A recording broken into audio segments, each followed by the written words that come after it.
Chapter 190. For tall and burly human immortals of Jindan sect from Indestructible sect were panting as they carried a 3 feet long and wide yellow jade box up to the platform.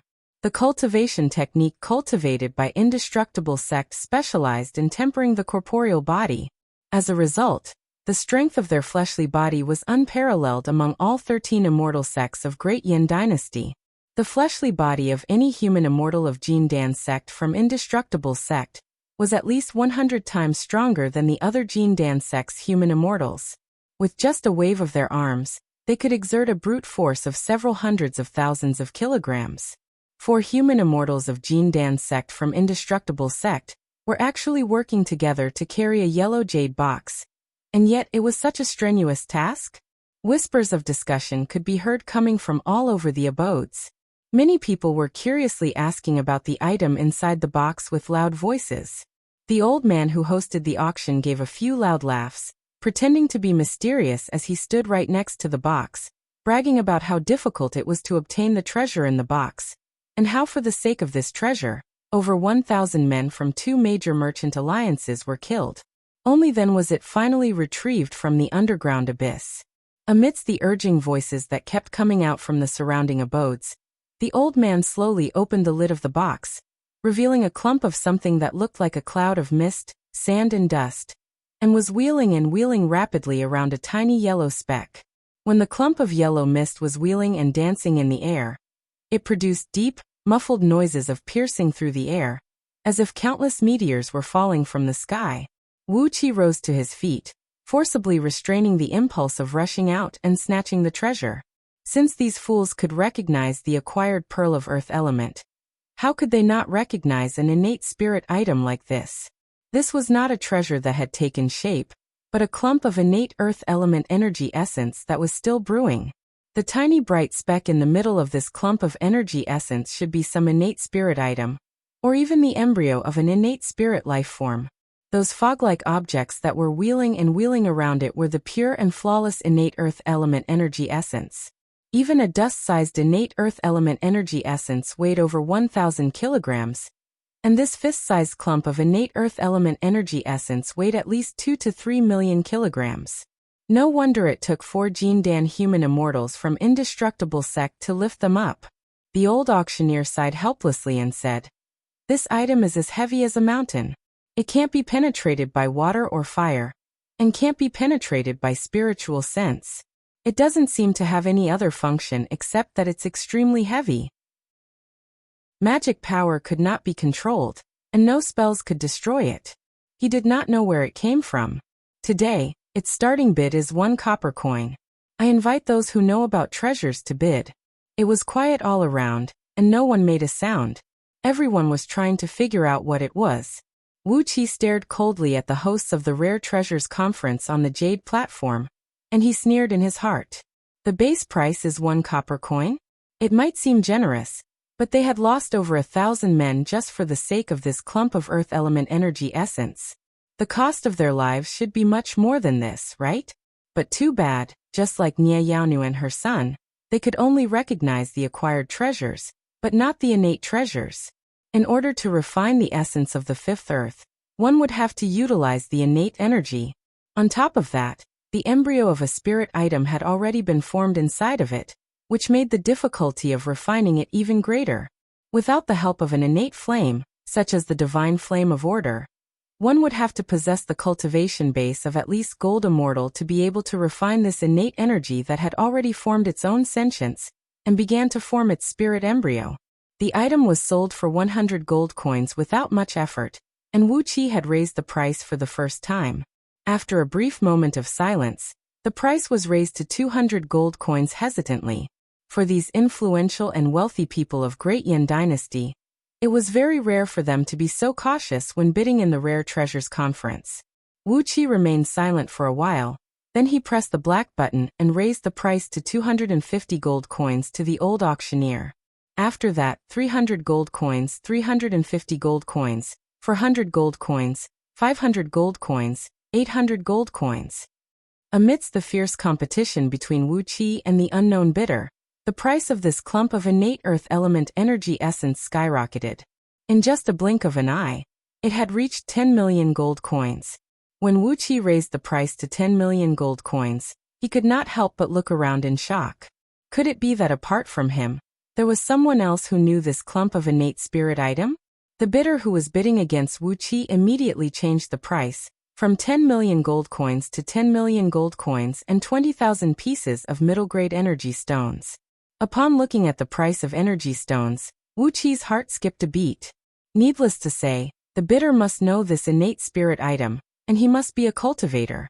If it were an ordinary person, how could he be willing to spend a huge amount of gold coins and energy stones to purchase an item with unknown usage? Grinning coldly, Wuxia pressed the black button once again and raised the price of a fief city. This time, the bidder did not raise the price, as if he was shocked by the price of a fief city.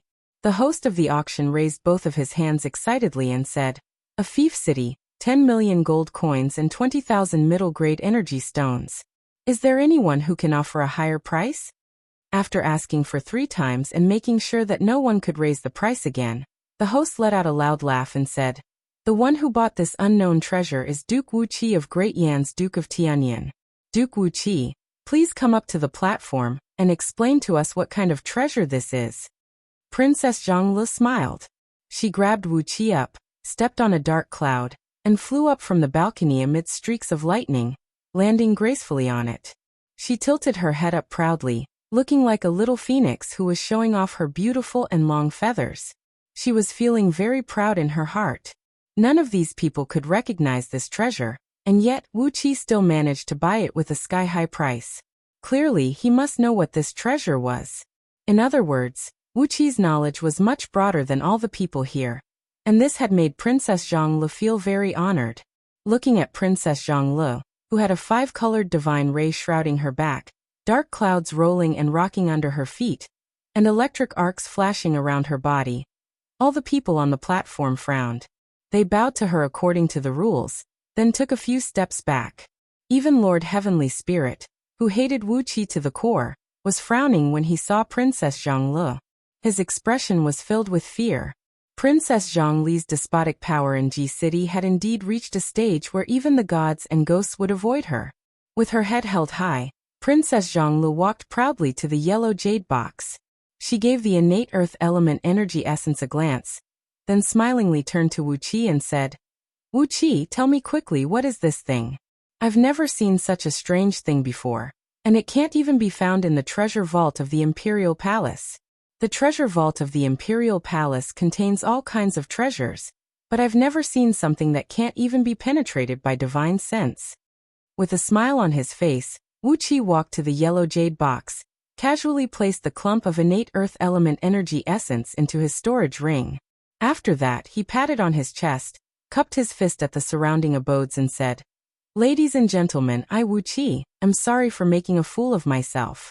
This clump of insignificant object may look insignificant, but in fact, it is an extraordinary acquired earth element treasure, the 6th earth essence core. It is the crystallization of highly concentrated acquired earth element energy essence, and is at least 100 times denser than the earth pearl of heavenly spirit." Wuxia took a deep breath and with a straight face, he continued to come up with a series of lies. As long as the earth core essence is fused into a magical treasure, once the treasure is unleashed, it will be as powerful as a great mountain. Even a nascent soul senior will have his fleshly body ripped apart and die. If it is crafted into an armor, its defensive strength will be even more amazing. At this point, Wuxia looked at the storage ring on his finger with a guilty conscience. The appearance of the 6th earth essence core was similar to the innate earth element energy essence, but the level of preciousness was like the difference between heaven and earth. The host of the convention asked hastily, "In that case, this is an extraordinary treasure that is hard to come by. But how are we going to craft it? We've once invited 18 top-notch grandmaster craftsmen of Great Yan Dynasty to join hands, but none of them could even touch it. How are we going to craft such a strong material?" An enigmatic smile appeared on Wuqi's face as he nodded his head and said, 5 elements restrict each other." The host nodded his head thoughtfully and said, "Wood restricts earth element. Don't tell me we need to use an acquired wood element treasure to restrain it?" Wuxia kept praising. You are indeed the host of the Rare Treasures Conference. That is the reason. By soaking it with the spirit liquid condensed from acquired wood element energy, the nature of this sixth earth essence core will be transformed, turning it from a tempered steel into a soft and pliable material. With that, we can craft it easily. Then he circulated his energy and blood with his energy, making his face blush slightly. With shame, Wuxia cupped his fist and apologized to the few hosts of the Rare Treasures Conference. This is an extraordinary treasure that is hard to come by.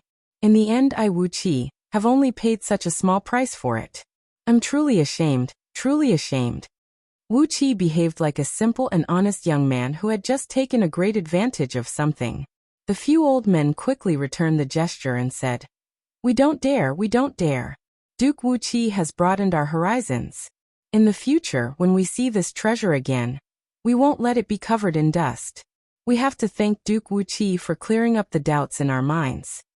Wuxia just smiled and did not say a word. Just like what these old men had said, it was a waste to keep these treasures that they could not identify. Therefore, it was better to auction them off. Not only could they earn some profits, they could also broaden their horizons, so that when they saw the same treasures again in the future, they would have a better idea. Ever since the founding of Great Yan Dynasty, the Rare Treasures Conference had been held again and again. As they were doing a long-term business, they did not care about the loss of a single treasure. Both parties laughed. Then Wuxia paid the price of the auction on the spot. The old man smiled, cupped his fist and bowed to Wuxia. But we would like to ask, how did Duke Wuxia learn about the origin of this treasure? Sixth Earth Essence Core. We've never heard of such an extraordinary treasure before. Wuxia pondered for a brief moment, then nodded his head and said, When I was cultivating with my master in Meng Mountains, Wuxia found a stone tablet in a barbarian tribe, and recorded on it are the characteristics and usages of several dozens of extraordinary treasures. Looking at these old men, Wuxia smiled and said, I suppose this is part of the inheritance of the barbarian ancestors. If any of you are interested, Wuxia can sell this record of extraordinary treasures to the Rare Treasures Conference. The scroll of stealing had described the characteristics, usages, and origins of several tens of thousands of rare and extraordinary treasures under the heaven. Wuxia had made a copy of the record of extraordinary treasures, and threw it to the Rare Treasures Conference. It would be the best if he could extort some money from them. The few old men rolled their eyes. Obviously they were tempted. Right when they were calculating the value of this record of strange items together with Wuxia, a cold, mocking laugh was suddenly heard coming from one of the abodes. Young lad, you have eyes but failed to see. How could you mistake this innate spirit item as an acquired treasure? This is like casting pearls before swine. Why don't you just give it to me? The surrounding ground trembled slightly, and the natural energies stirred abruptly. In the next moment, a man appeared right in front of Wuxia.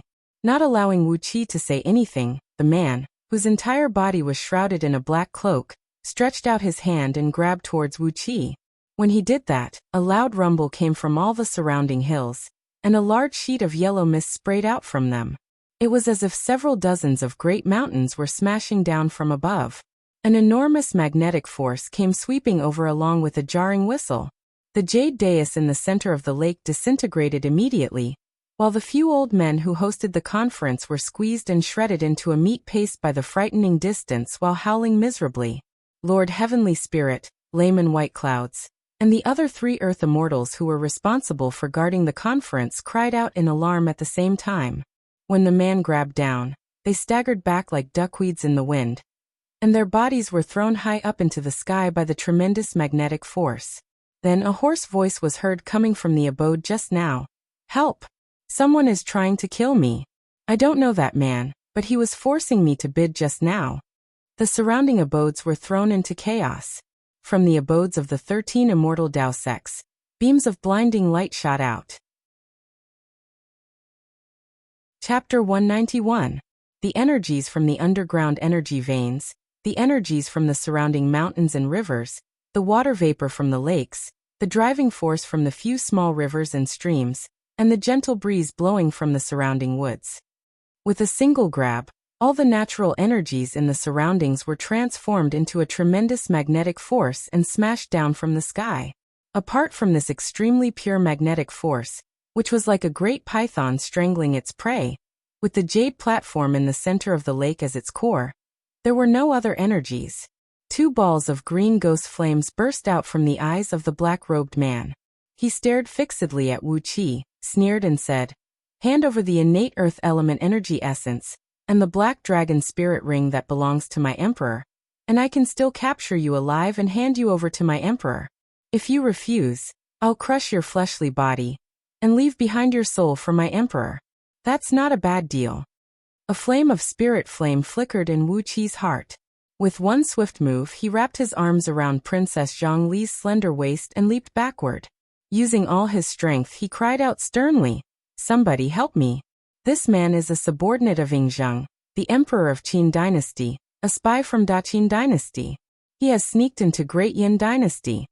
His voice rang out like a thunderclap, and in a blink of an eye, it spread to several dozens of miles in circumference. In just a blink of an eye, several dozens of divine senses came rushing over from all directions of Ji City.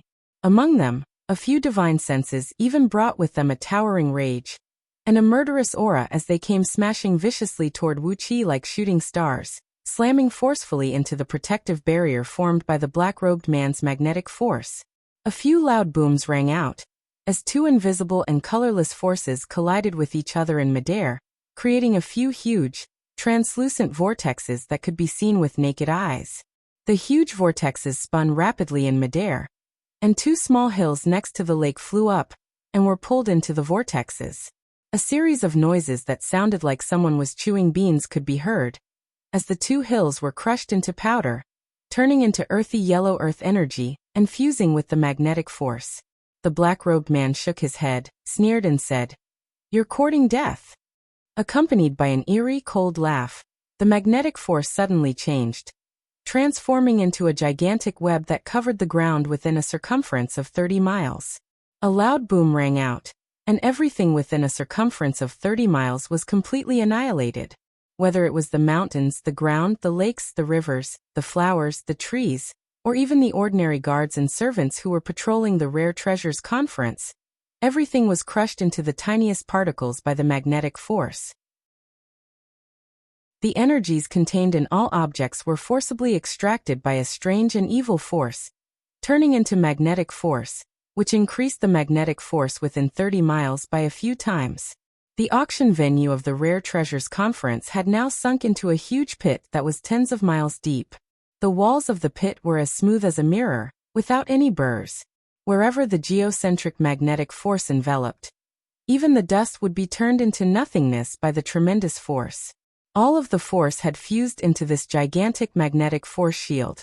Apart from Wu Qi, who was holding Princess Zhonglu in his arms, only those people who had rushed out from the abodes were still hovering in midair.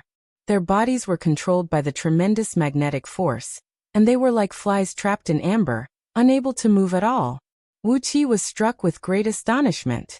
This man's cultivation base was unfathomable, and the cultivation technique he cultivated was even more bizarre. No matter what kind of energy fell into his hands, it would be turned into magnetic force to attack his enemies. It was just like a small black hole that could devour everything, then turn all the energy into the magnetic force under his control. A cultivation base like this, and a cultivation technique like this man was simply an abnormal existence. Wu Qi forced himself to turn his head and give Princess Zhonglu a glance, and he saw that Princess Zhonglu had turned her head and looked at him as well. Miraculously, both of them did not talk to each other, but when their gazes met, they understood each other's thoughts. With a light flick of his finger, he fished out 9 extremely powerful talismans from his storage ring. Great Crimson Heaven, Dark Gold Flame and Thunder talismans, which were made with the secret technique of Heavenly Spirit Sect. They were all the talismans he had obtained after killing so many human immortals of Heavenly Spirit Sect. The power of these talismans was equal to the full force strike of a mid-stage nascent soul cultivator. With a flick of his finger, a drop of blood essence sprayed out from his fingertip and fell onto the 9 golden talismans. A vast ripple of energy surged out and immediately forced open a small, normal space about 100 feet in diameter around him and Princess Zhonglu. In this space, the magnetic force was completely eliminated. Immediately, the five-colored divine ray behind Princess Zhongli's back flared up, turning into various energies of earth, water, fire, wind, and all sorts of energy, swirling ceaselessly in this small space. Princess Zhongli's eyes went wide as she performed an incantation gesture with both hands and recited an incantation under her breath. A five-colored ray swept out from all 10 of her fingers, transforming into a huge palm print that rolled towards the group of people who were rushing out of heaven-breaking Sword Sect's abode. Wherever the five-colored ray passed, the pure magnetic force was gradually and forcibly broken down into all sorts of energy, including gold, wood, water, fire, earth, and all sorts of energy. The power of the black-robed man could destroy and merge everything, while the five-colored divine ray of Princess Zhongli could intimidate and restore everything. The power of both of them happened to be two extremes. However, after all, her cultivation base was not as strong as the black-robed man. Before the five-colored divine ray of Princess Zhongli could reach a distance of nearly 1 mile, it was already destroyed by the enormous magnetic force. The green ghost flame in the black-robed man's eyes shone into the distance. With a strange laugh coming out of his mouth, the magnetic force rocked and rolled around him, crushing the five-colored divine ray unleashed by Princess Zhongli inch by inch. Princess Zhongli's face blushed with anxiety. Looking at Nie Yaonu, Nie Baihong, and the others, who were trapped in midair by the magnetic force, she coughed out a mouthful of blood. A bright light burst out from her palm, and the five-colored ray shot out once again for another half a mile. With her body that had just recovered from a serious injury, she consumed her prime blood essence to increase the power of the innate divine ability she inherited from her birth mother by 3 times. With that, she immediately broke through the blockade of the magnetic force. Nie Yaonu let out a long and sonorous cry. Her silvery white long hair fluttered in the air, bringing up wisps of sword energies that swept across all directions. Behind her back was a vast expanse of whiteness, as a wild gale formed from countless tiny sword energies soared up into the sky, transforming into 5 swift and fierce sword beams that shot straight into the sky. From her mouth shot out a sword beam that was as thick as a fist and over 100 feet long. Like an iron knife cutting a piece of paper, it shattered the extremely heavy magnetic force in front of her into pieces, opening up a path for the five-colored divine ray of Princess Zhongli. Nie Yaonu coughed out a mouthful of blood. Her skin was densely covered with countless tiny blood spots. The enormous pressure from the magnetic force was repelled by her sword beams, causing her body to be unable to withstand the tremendous force. The blood vessels underneath her skin were torn, and blood was oozing out from her skin. Nie Yaonu let out a long and sonorous cry. Her long hair fluttered out quickly, coiling up Meng Xiaobai, Yin Bugui, Xiong-jin and Xiong-inren, then exerted all her strength and leaped towards the approaching five-colored divine ray. Coincidentally, the five-colored divine ray arrived, coiling up Nie Yaonu and her company, and retreated to the side of Wuxia and Princess Zhongli at lightning speed. The five-colored divine ray retreated very quickly, but the magnetic force recovered even faster. The enormous pressure kept smashing onto the five-colored divine ray, shaking Princess Zhongli and all the people wrapped in the divine ray, causing their bodies to tremble violently. Fortunately, Xiong-jin and Xiong-in, 2 demon bears of nascent soul realm, were still in the five-colored divine ray. They roared furiously, transforming into their true forms of iron-boned earth bears. 2 huge black bears, each about 100 feet tall, were waving their huge paws and slapping in all directions, using their tremendous force to counteract the magnetic force that kept surging towards them. Only then did Princess Zhongli manage to bring all the people to her side. The black-robed man, who was busy dealing with the attacks from all the experts from the 13 immortal Dao sects, was taken aback. He turned to Wuxia, sneered and said, "You guys do have some tricks up your sleeves. This little girl has an excellent innate divine ability, and if she is offered to my emperor, he will definitely be delighted. She will not have the chance to be the imperial concubine, but she will definitely be given the title of imperial concubine." Amidst the faint, cold laughter, the black-robed man gently waved his fingers. Immediately, thousands of black sword gleams that could be seen with the naked eye formed from the magnetic force of the Earth's core and swept out in all directions, killing all the people from the 13 immortal Tao sections. Apart from Lord Heavenly Spirit, Layman White Dawn, and a few other nascent soul experts who were here for the Rare Treasures Conference, as well as the cultivators from Green Spirit Sect who left in advance out of exasperation, none of the cultivators from the other 11 immortal Tao sects could withstand a casual sword strike from the black-robed man. Wherever the sword beam went, all the magical treasures and flying swords were shattered into pieces by the extremely heavy sword beam. One after another, the bodies of Jindan human immortals and Xiantian Taoists were ripped to shreds, and even their souls were killed by the sword beam formed from the magnetic force. Nearly 100 dazzling Jindan swords transformed into tiny golden specks and fell into the sleeve of the black-robed man. Apart from Lord Heavenly Spirit and a few others, all the other cultivators were killed. As for those influential and wealthy people who participated in the auction in the abode, they were all bound by the magnetic force and hovered in midair, compressed into a meatball by a tremendous force. It looked like the black-robed man had made up his mind to capture these people alive. After killing those influential figures from 13 immortal Tao sects, the black-robed man sneered indifferently and said, "Wuxia, you better surrender now. Little woman, don't resist, lest you break your skin and ruin your beauty." Upon hearing that the black-robed man wanted to capture Princess Zhonglu alive and offer her to Yingzheng, Wuxia was so angry that his scalp went numb, and the short hair that had just grown over the past month immediately stood up. He pointed his finger at the black-robed man and snapped, "Bullshit. That Yingzheng will not be able to touch even a single hair of Zhonglu. What kind of bullshit emperor of Daqin dynasty is he? If he dares to touch even a single hair of Zhongli's, I'll castrate him." Then he casually pointed his finger out, unleashing 9 talismans that transformed into 9 golden lightning bolts and shot out. Suddenly, a large red cloud formed in the sky, amidst which a huge cloud vortex spun at an incredible speed. In just a blink of an eye, 27 thunderbolts, each as thick as a water bucket, came roaring down from the sky. The black-robed man waved his hand in the air, transforming the invisible magnetic force into a thick shield and shielding his head. 27 thunderbolts smashed onto the magnetic force of the Earth's core. The thunderbolts exploded, causing the sky to collapse and the Earth to crack. Layers of magnetic force of the Earth's core were continuously shattered, but the black-robed man's body continued to gush out even stronger magnetic force of the Earth's core to replenish the shield. In just a blink of an eye, all 27 thunderbolts were consumed, and not even a hair of the black-robed man was touched by the thunderbolts. The black-robed man laughed mockingly, then turned to Wuxia and cried out coldly, "Little brat, how dare you show off your power with just a few talismans? Hehe, if I, Zhang Yi, am so easy to deal with, wouldn't I have lived for over 2,000 years in vain?"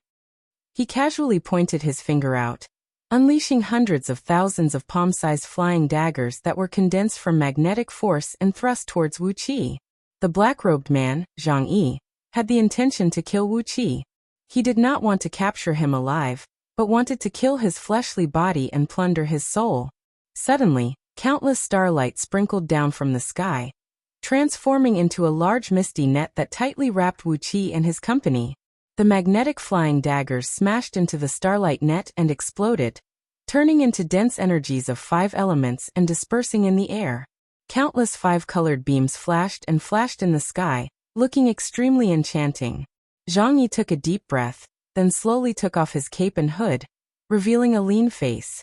Gently stroking his long beard, he laughed and said, "Since senior brother has arrived, why don't you come out and meet me? You and I are brothers, and it has been over 2,000 years since we last met." A dense ball of silver light descended from the sky. A middle-aged scholar clad in a white robe stepped on a winged serpent and slowly descended from the sky. Chapter 192. Zhang Yi and the white-robed scholar looked at each other for a full 15 minutes, and then they laughed together. Zhang Yi solemnly cupped his fists and bowed deeply to the white-robed scholar, saying, "Since we parted years ago, senior apprentice brother and I have been the prime ministers of the 2 countries. It has been a long time."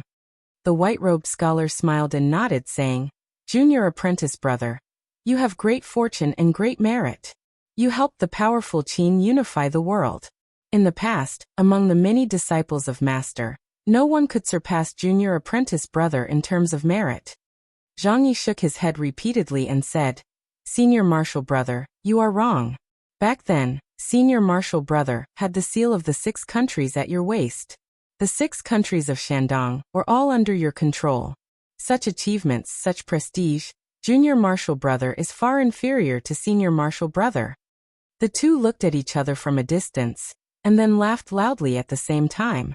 Their laughter was like the roar of a dragon deep in the mountains, causing the surrounding world to tremble. Wuxia took a deep breath. The black-robed person was Zhang Yi, the prime minister of the Qin. And this white-robed person was the prime minister of the Yan, the one who had the seal of the 6 countries and led the armies of the 6 countries to attack Qin, Su Qin. Su Qin and Zhang Yi, the peerless geniuses under Guiguzi, had met again today. The relationship between the two of them was very deep, but they were working for the enemy country. As the two of them talked and laughed, the world changed. The Warring States period was chaotic. While the two of them were talking and laughing, people were killed, and the flag of the city changed.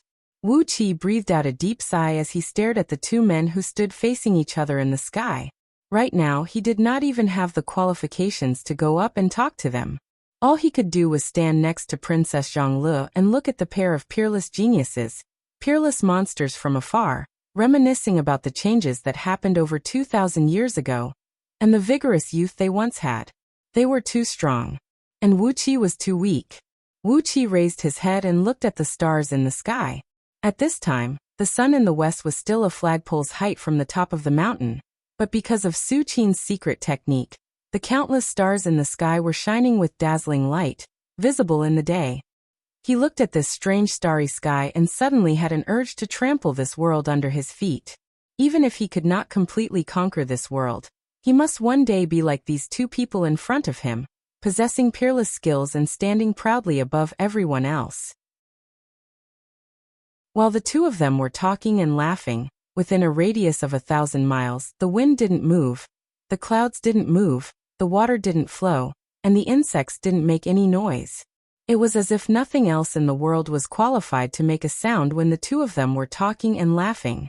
Even Yandan, who came hurriedly from Ji City with a large group of cultivators, was only looking at Su Qin and Zhang Yi from afar with a hint of admiration in his eyes.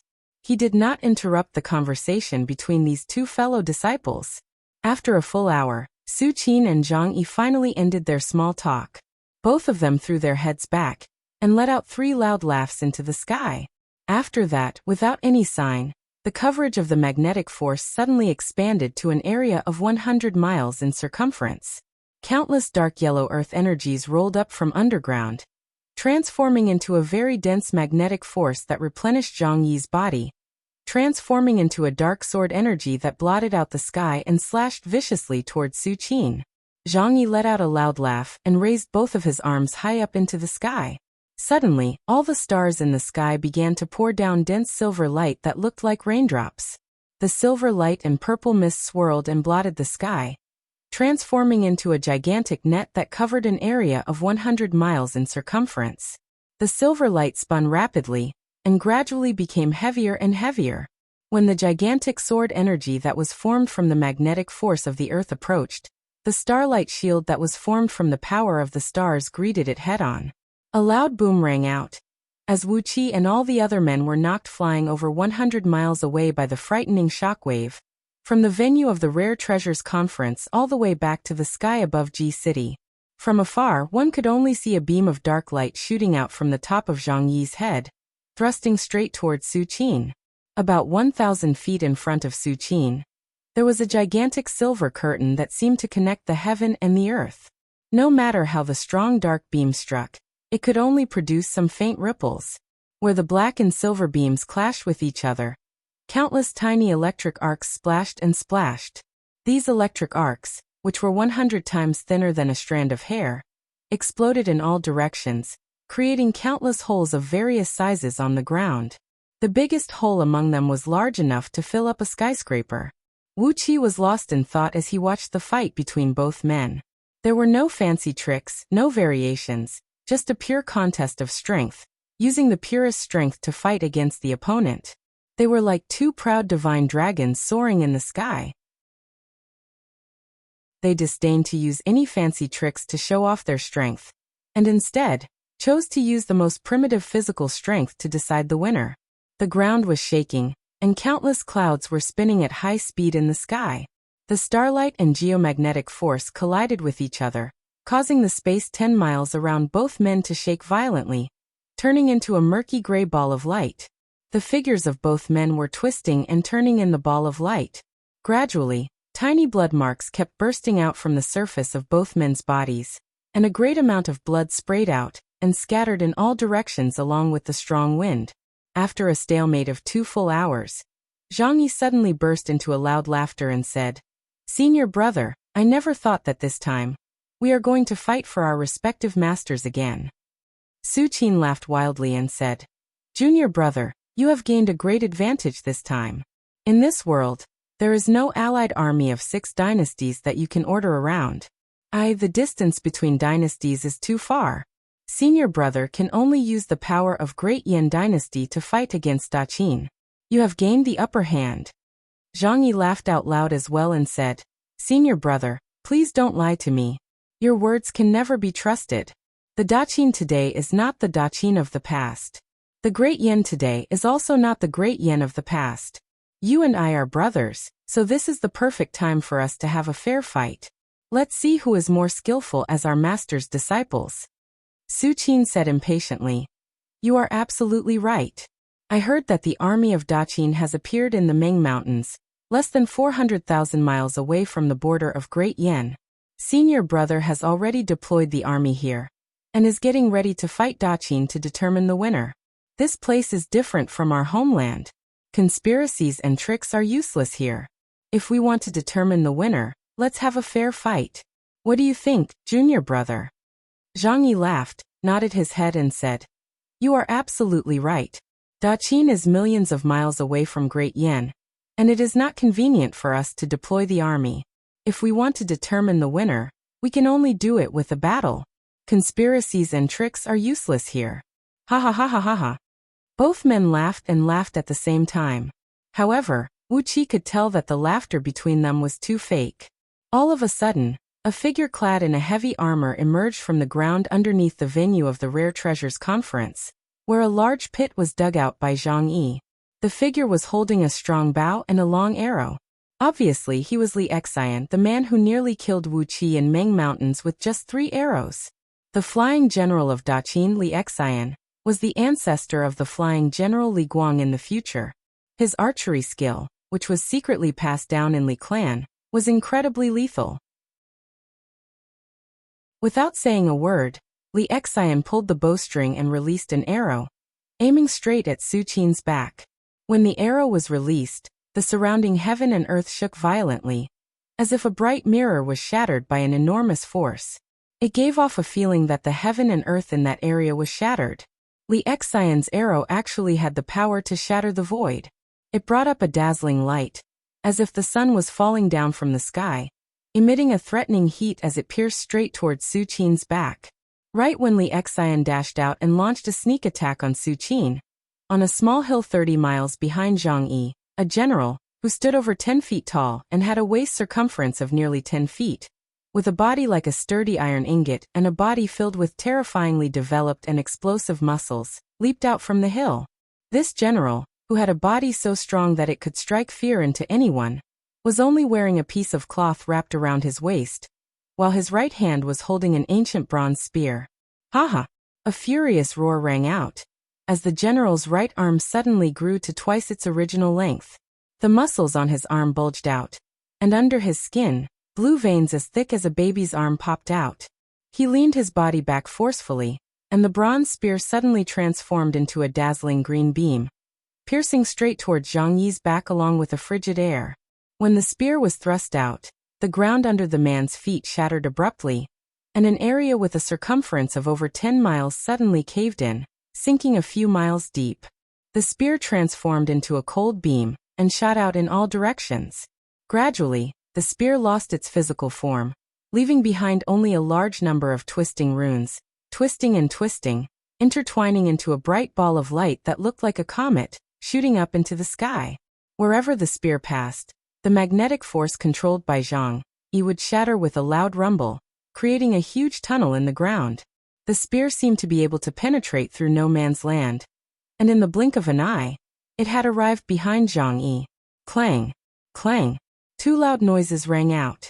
Right at the moment when Su Qin and Zhang Yi's bodies were about to be penetrated by the arrow and the spear, both of them turned around at the same time. The black sword beam shot out by Zhang Yi abruptly made a sharp turn, rushing towards the spear behind him. The black sword beam transformed from magnetic force clashed and rubbed against the spear, producing a deafening explosion. The air twisted, and Zhang Yi's body suddenly trembled. The spear shattered the black sword beam shot out by him, pierced deep into his chest, and came out from his back. Su Qin turned around as well, using a silver light screen to block the arrow that shone as bright as the sun. However, the defensive power of his light screen spread out instead of condensing, and the piercing power of the arrow was concentrated on a single point. Just like Zhang Yi, his light screen was shattered, and the arrow shot out by Li Xian pierced through his light screen, pierced through his chest, and came out from his back. Both of them let out a miserable howl at the same time. Su Qin gave a long laugh and said, "Today, I, Flying General Li Xian, have had a taste of your amazing archery. In the future, I, Su Qin, will definitely repay your kindness. I will definitely make General Li Xian die without a burial place." Zhang Yi covered the wound on his chest with his hand, where blood kept spurting out. He laughed and said, "Is it General Fan Yuqi who wounded me? I didn't expect General Fan to be here as well. Ha ha ha, just like what Senior Marshal Brother said, General Fan Yuqi, Zhang Yi will definitely find a way to destroy your soul, never to be reincarnated. Only then will I be able to repay the kindness of severely injuring you today."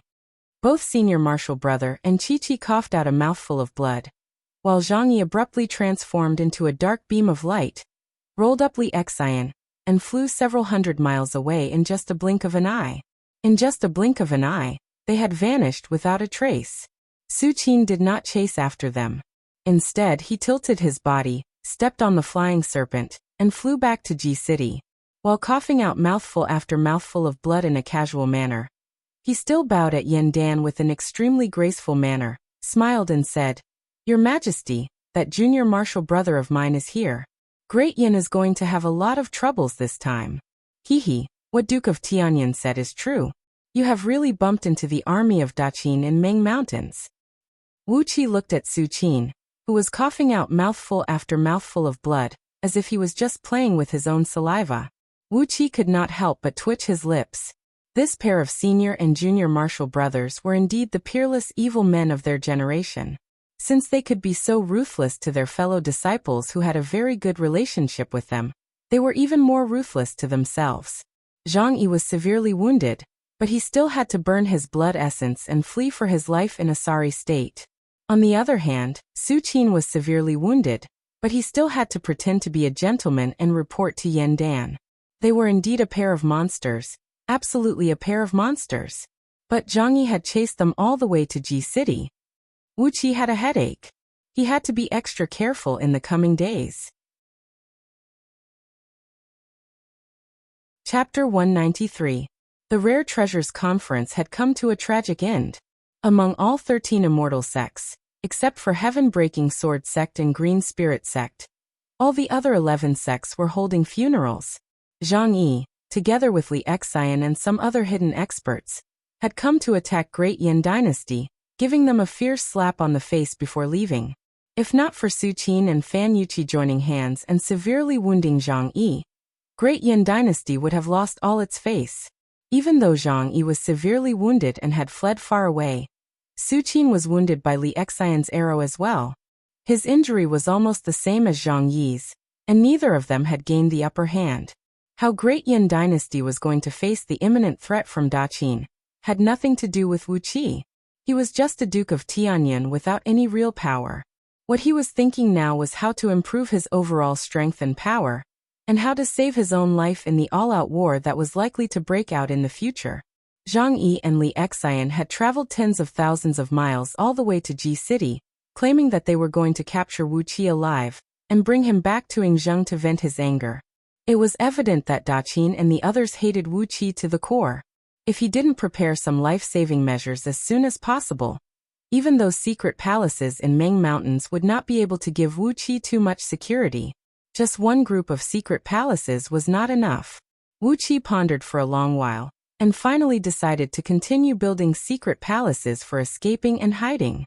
Not only in Meng Mountains in the west, but also in the mountains in the south, the ocean in the east, and the snowfield in the north, all those remote and desolate places that no one had ever visited since the ancient times.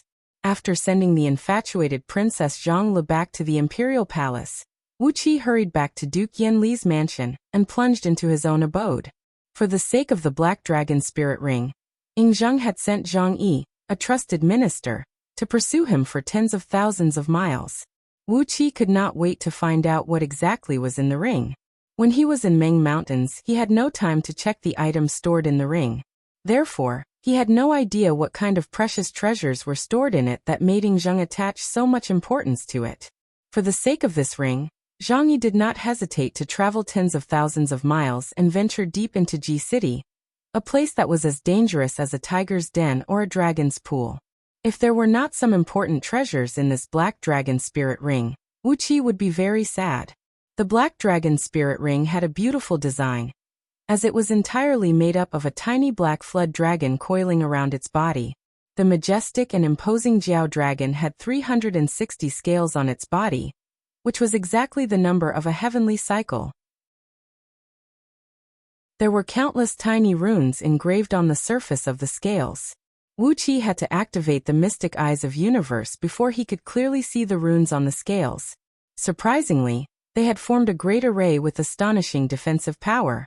Not only was it a defensive formation, it was also a ring that did not need to be controlled by anyone, nor did it need to be replenished with spirit stones. Normally, the ring would absorb the spiritual qi of heaven and earth on its own to replenish its energy. Once it was in danger, it would automatically activate to protect its owner. This was already a function that only high-grade spiritual weapons could have. Just by recognizing this formation, Wu Qi grinned happily. It was an upper-grade spirit weapon that could automatically protect its owner, and its value was not worth mentioning. If not for the fact that Yingzheng was badly beaten by Wanying Dragon King, causing the Black Dragon Spirit Ring to automatically protect its owner and deplete all the energy stored in the ring, Wu Qi would not have been able to steal it from Yingzheng so easily. Complacently, he wore the ring on his middle finger. The size was just right. Wu Qi nodded his head complacently, then sent his divine sense into the ring. Right when his divine sense entered the ring, Wu Qi's vision suddenly turned dark. It was as if he had arrived above a boundless ocean, and a huge black divine dragon, with the length of over 1,000 miles, had its mouth wide open, roaring and cursing at him arrogantly. "Where did you come from, little rascal? How dare you invade my territory? Get the hell out of here! Get the hell out of here!" Countless lightning bolts came whistling down, shattering the thread of divine sense that Wu Qi had sent into the ring. A stream of blood sprayed out from Wu Qi's nostrils. He retracted his divine sense in a sorry state, panting and lying down on the soft couch. Bastard! How could the item spirit of this thing be so powerful? This ring is only an upper-grade spirit item, but the grade of its item spirit is far beyond the ring itself. Could it be that the grade of this ring was originally far beyond upper-grade spirit item, but it was severely injured by someone? Weighing the Black Dragon Spirit Ring in his hand, Wu Qi spat out a silver lotus without hesitation, and threw the ring into the stamen of the silver lotus.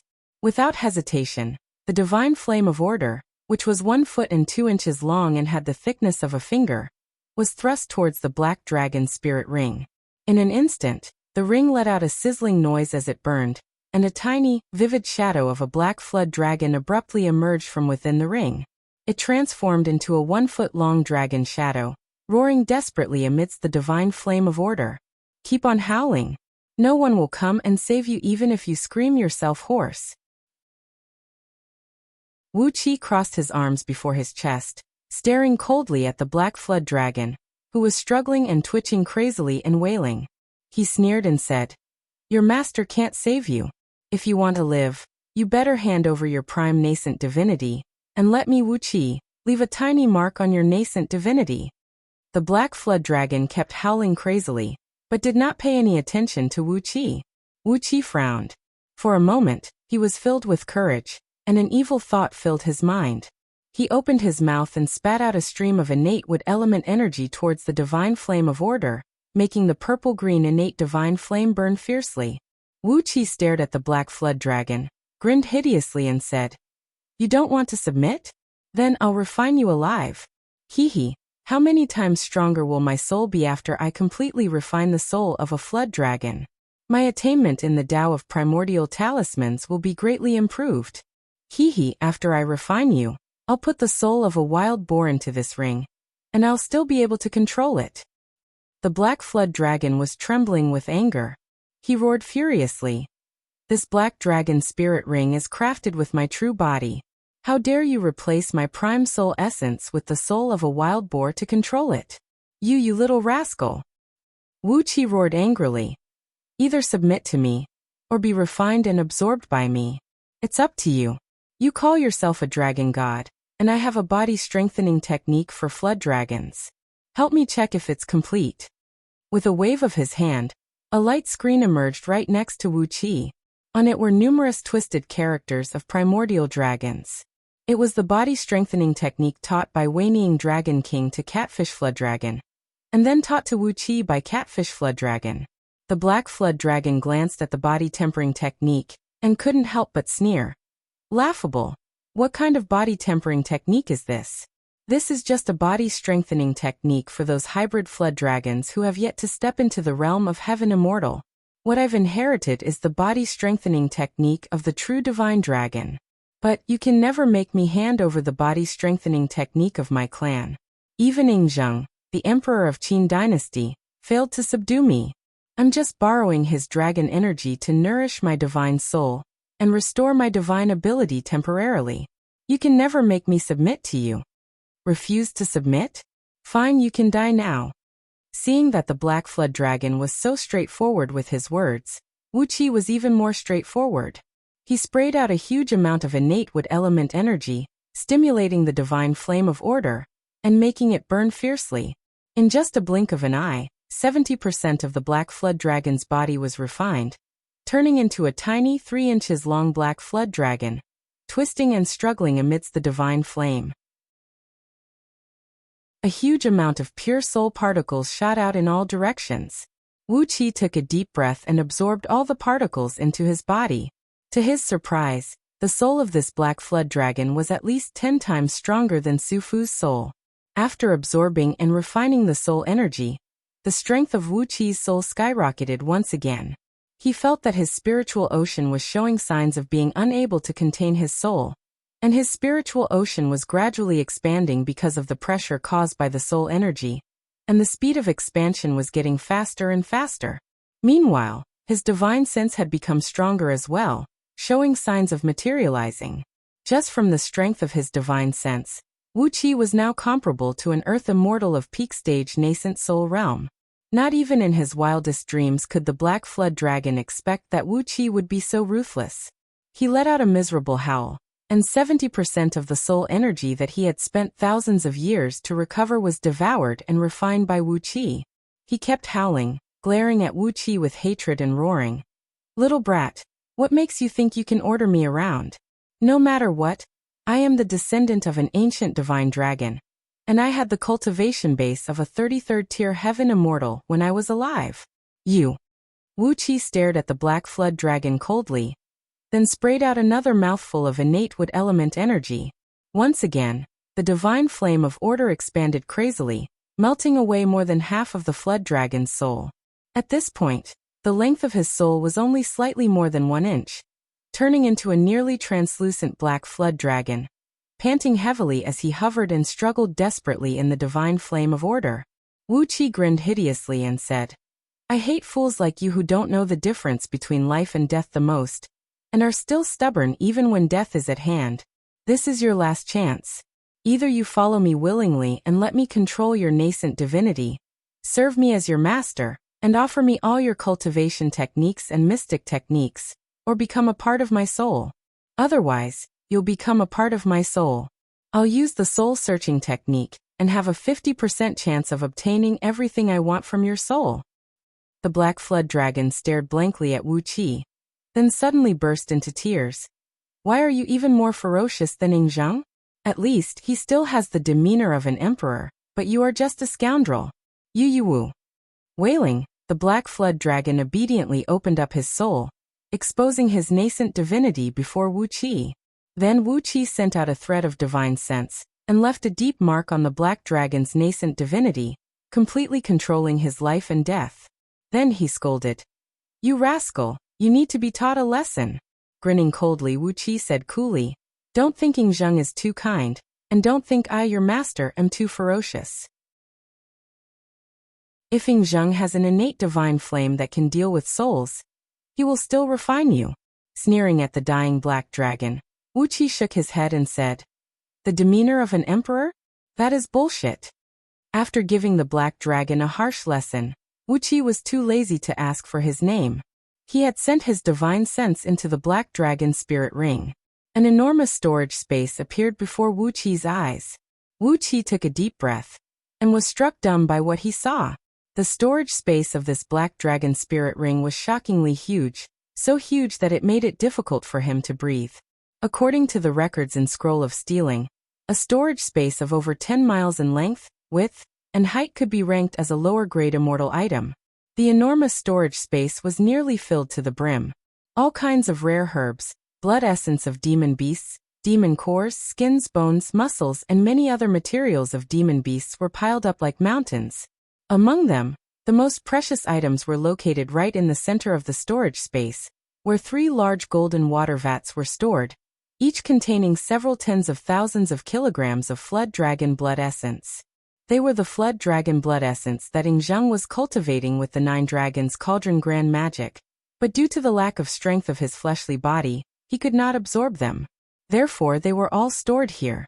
The amount of these blood essences was a few times more than the ones Wuxia had extorted from Catfish Flood Dragon. Except for a few energy stones of various colors, the rest of the precious materials in the ring made Wuxia feel like he was a starving mouse that had fallen into a rice coop. The black dragon murmured under his breath. All the precious herbs and demon beasts materials that Yingzheng had spent 300 years collecting in Meng Mountains are all here. Wuxia felt his hands trembling. All the precious herbs and demon beasts materials that Yingzheng had collected after spending 300 years exploring the new territory in Meng Mountains were all here. The painstaking collection of Yingzheng for 300 years. No wonder Zhang Yi would come all the way to Ji City to hunt him down. Rich. Wuxia suddenly burst into a loud laughter. Chapter 194. Inside the abode, Wuqia's body was shrouded in a layer of dark mist, and there was a vague dragon roar coming from his throat. The muscles on his body were wriggling in a way that was impossible for the muscles of human beings to achieve. Frightening noises of muscles and bones breaking and reassembling kept coming out from his body. A threatening pressure kept spreading out from his body. At this moment, Wuxia did not look like a human anymore, but more like an ancient beast that came from the primordial era. He spread both of his palms, which looked like the claws of a dragon, and kept forming one strange incantation gesture after another. Slowly, he guided the enormous blood essence of dragon in his body, and made it flow in his body, strengthening himself.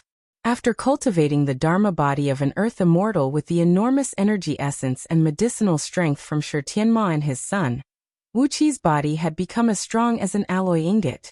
However, the secret body strengthening technique, the dragon transformation script, taught to him by the item spirit, the black dragon, had gradually transformed his body from an alloy ingot into a divine weapon that had been thoroughly tempered. It had become denser, tougher, and sharper. In other words, it had become stronger and more lethal.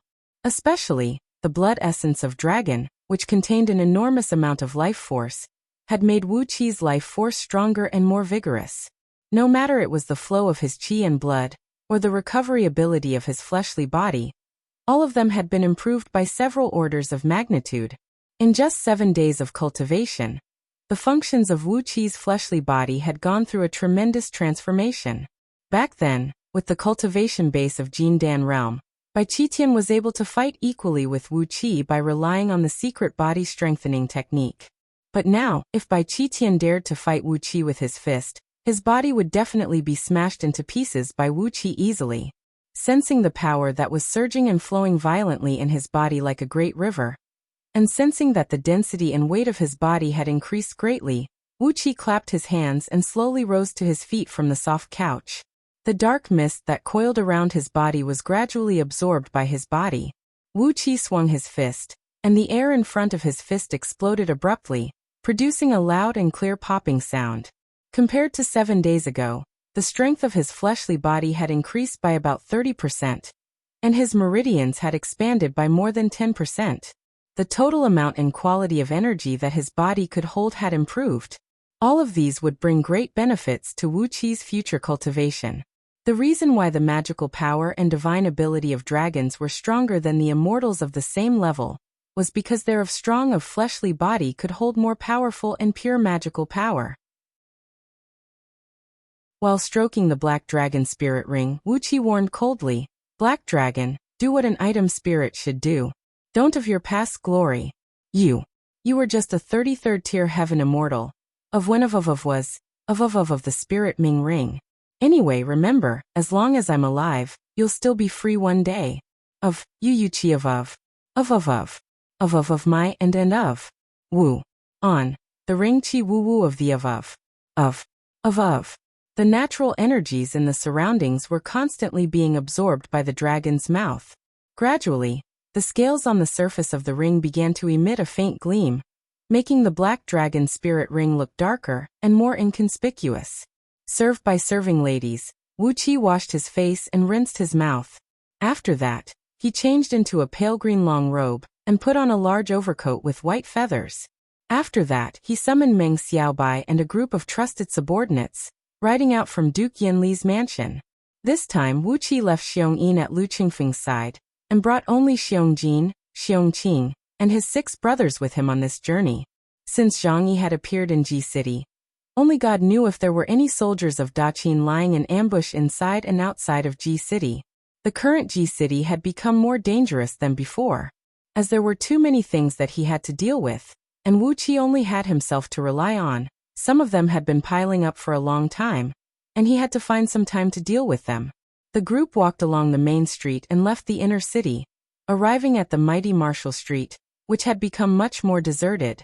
Wu Qi gave a few orders, then Yan Bugui brought a few secret agents of scouting office, and brought over the administrative officer of the district where the mighty Marshall Street was located.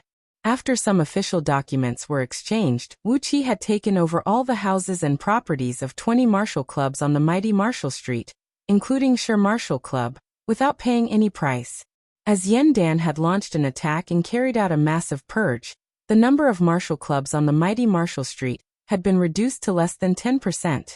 When all 20 Marshall clubs occupied by Wu Qi were connected together, they occupied a very large area. The houses and pavilions were large enough to accommodate nearly 100,000 soldiers.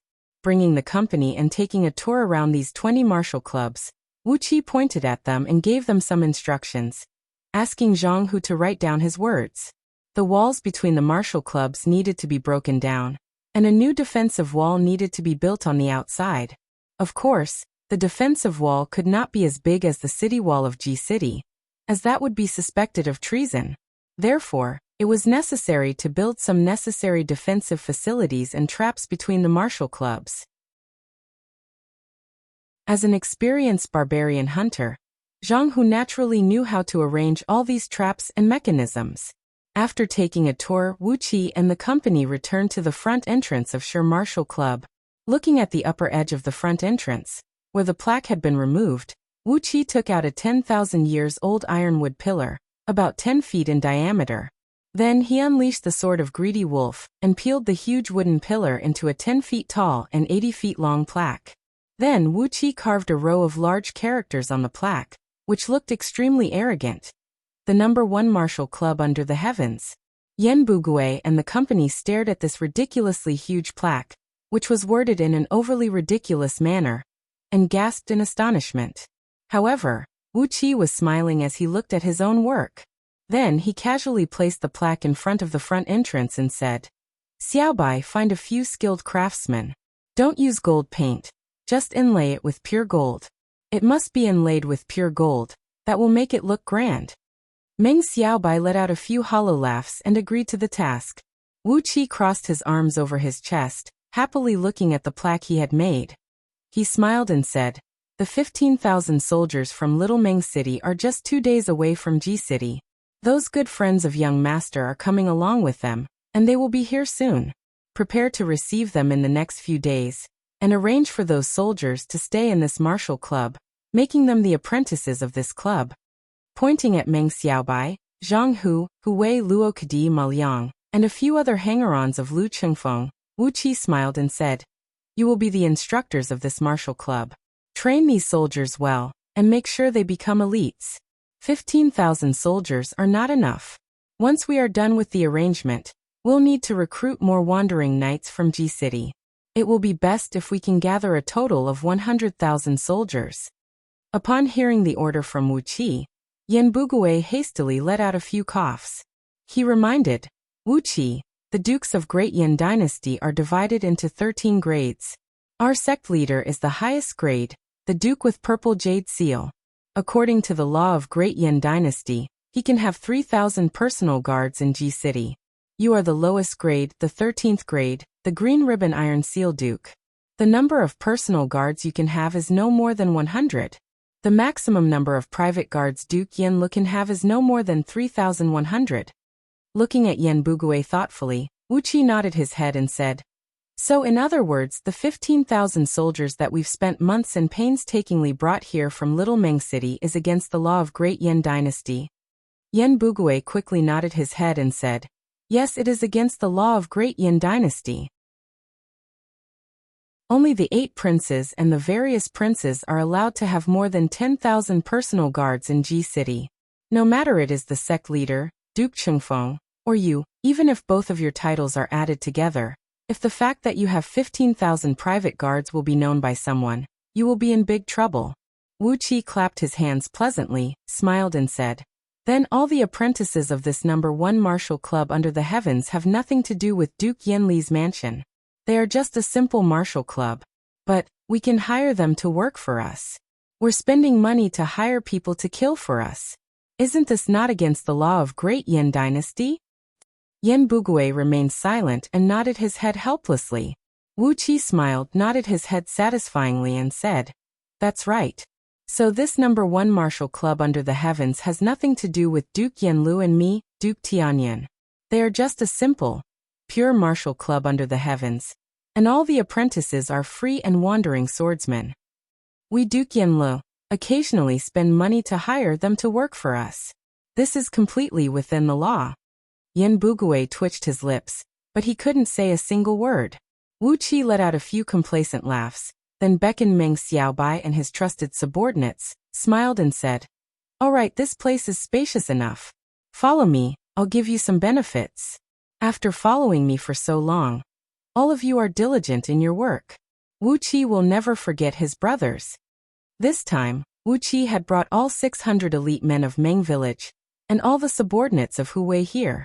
He was planning to give them some benefits.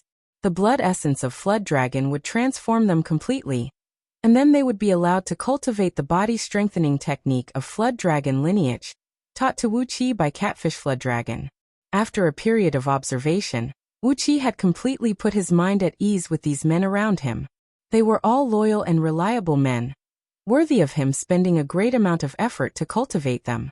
Together with the blood essence of Flood Dragon and the body-strengthening technique of Flood Dragon lineage, in the future, they would at least possess a cultivation base comparable to the respiration of Xiantian realm. And in the future, the high-end combat force under Wu Qi's control would be these 100 longbow men. Wu Qi planned to concoct the ancestral awakening and body tempering soup in the next 2 days no matter what, so that these longbow men could properly temper their fleshly bodies, allowing them to improve their cultivation base as soon as possible.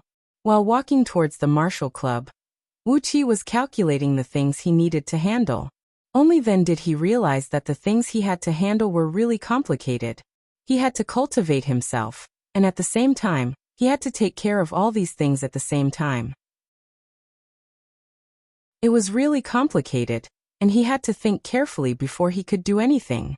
Fortunately, those sons of concubine who were friends with Lu Qingfeng were about to arrive at Ji City. Once they arrived, Wu Qi wouldn't have to handle everything by himself. Wu Qi had already prepared a general development strategy for Duke Yanli's mansion. Once these men arrived, he would be able to let them handle all the things. As long as Wu Qi could focus on his own cultivation and cultivate a group of powerful subordinates, he would have a much easier time. While he was pondering over these problems, a series of deep, muffled clatter of horse hooves was suddenly heard coming from the end of mighty Marshall Street. A golden-eyed Qilin horse, with a single horn growing out of its head, its body fully covered in red scales, and its hooves shrouded in red flaming clouds, was seen dashing crazily from the end of the street. A military officer clad in a red heavy armor was seen riding on the back of the Qilin horse, holding an 18-feet-long golden coiling dragon spear in his hand. He was charging straight towards Wu Qi while leaving a blinding flame in the air. Luo Kadi, who was standing at the outermost, let out a furious cry, drew out his sword and greeted the military officer. Clang! The 1,000 water-patterned sword in Luo Kadi's hand was shattered into pieces by the golden spear. The spear pierced through his right shoulder and came out from his back, hanging him on the spear's shaft. With the momentum of the charge, it threw him several hundred feet away. The Qilin horse stopped abruptly. The military officer raised the golden spear and slowly pointed it at Wu Qi. Duke of Tianyan Wu Qi? Where did this little clown come from? How dare you hurt my beloved son? I'm the chief commander of Great Yan's Roaring Tiger Battalion, Yu Su, the general of Great Yan's vanguard army. I challenge Duke of Tianyan, Wu Qi of Great Yan dynasty. Fight to the death. Fight to the death. Fight to the death. Fight to the death. After 3 loud roars, a large sheet of flame burst out from Yu Su's body, amidst which, a vague image of a fierce tiger could be seen leaping and roaring amidst the flame. Driven by Jin Dan's peak-level cultivation base, Yu Su's roar spread across the entire Ji City. Chapter 195. Yu Su raised his spear up high, pointed it at Wu Qi and cried out, Wu Qi, you're a filthy pig. How dare you hurt my beloved son? You've been hiding in Duke Yanli's mansion for the past few days, and I didn't have the time to pay you a visit. How dare you parade your men through the streets today? I'll never forgive you. Then, he forcefully swung the spear, causing a large amount of blood to splatter in all directions. Yu Su roared furiously. What are you waiting for? Accept your death. Meng Xiaobai brought a few of his clan members and rushed forward, helping Luo Kadi up from the ground. There was a bowl-sized hole on his left chest, and tiny flames were still burning on the wound, filling the air with a pungent burning smell. Luo Kadi had lost all his senses, and his body was leaning limply on Meng Xiaobai's body. Only the slight rise and fall of his chest proved that he was still a living man. Wu Qi gave Yu Su's arrogant and domineering look a glance, then turned to look at Luo Kadi, who was nearly killed by him with a single spear strike. Suddenly his eyes narrowed into 2 fine lines. Taking a deep breath, Wu Qi said in a cold voice, General Yu Su, what did you just say? You want to have a duel with me? Just for that useless son of yours, who had the audacity to attack me with his spear? Yu Su stared coldly at Wu Qi, his razor-sharp eyes filled with a strange and unfathomable expression. He sneered and said, Yes, since you have the audacity to hurt my beloved son, you should be prepared to die. How dare you, a lowly bastard who has been raised by pigs and dogs, touch my child? You're courting death. Wu Qi tilted his head and stared at Yu Su for a while, then suddenly laughed and said, You want a duel? Fine. Somebody bring me a brush and ink. On the same night, the atmosphere in Duke Yanli's mansion was solemn. Wu Qi, Lu Qingfeng, and Princess Zhonglu were sitting on their knees facing each other with a solemn expression, not saying a word. Jingma sat cross-legged in the hall, constantly pouring fine wine into his mouth and murmuring curses. After a long while, Princess Zhonglu suddenly rose to her feet. She stamped her foot angrily and snapped, That old fool Yu Su is too shameless. With his cultivation base at the pinnacle of Jin Dan realm, he challenged Wu Qi, who is only at the meridian cultivating tier of Xiantian realm. He might as well let that old fool Yu do it himself. This consort doesn't have the time to care so much. Today, I'm going to kill this old thing and have Yu come talk to this consort. With Duke Yanli's mansion as the center, lightning flashed and thunder rumbled within the area 10 miles in circumference. Fist-sized hailstones were rolled up by the strong wind and smashed onto the ground in a messy manner. It was the 12th month of the year, and yet, hail was falling from the sky of Ji City. Obviously, this was the credit of Princess Zhonglu. It was obvious to see how angry Princess Zhonglu was. Countless roofs of mansions around Duke Yanli's mansion had suffered a calamity. They were riddled with holes, and countless servants were injured by the falling debris. Jingke coughed loudly, put down the wine dipper, and said indifferently, "If your highness really kills Yu Su, not only will his majesty be put in a difficult position, how can Wu Qi face the public in the future? As a man of great Yan dynasty, if he doesn't have the courage to draw his sword and fight back after being humiliated in front of others, how can he face the public in the future?" Taking a deep breath, Jingke continued with a cold voice. "Wu Qi has even promised Yu Su that he will have a life-and-death duel with Yu Su in the drill ground of Imperial Palace 1 month later. A gentleman will never regret his promise even if he dies 10,000 times. It is fine if he rejected the challenge that day, but since he has agreed to it, there is no way he can avoid the duel." Princess Zhonglu was so angry that her body was trembling. She spun and gave Jingke a fierce glare, then turned to Wu Qi and roared furiously. "Why are you so stupid? Why did you agree to the duel with Yu Su? You hurt Yu Su, but that is because he took the initiative to hurt you. Grandpa has already reprimanded him, so why?"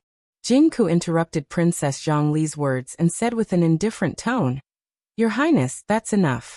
Don't get angry or else things will only get messier. Currently, Great Yan Dynasty is faced with the threat of Daqin, and there are so many messy internal affairs. A few days ago, a few core members of Wei Merchant were captured alive.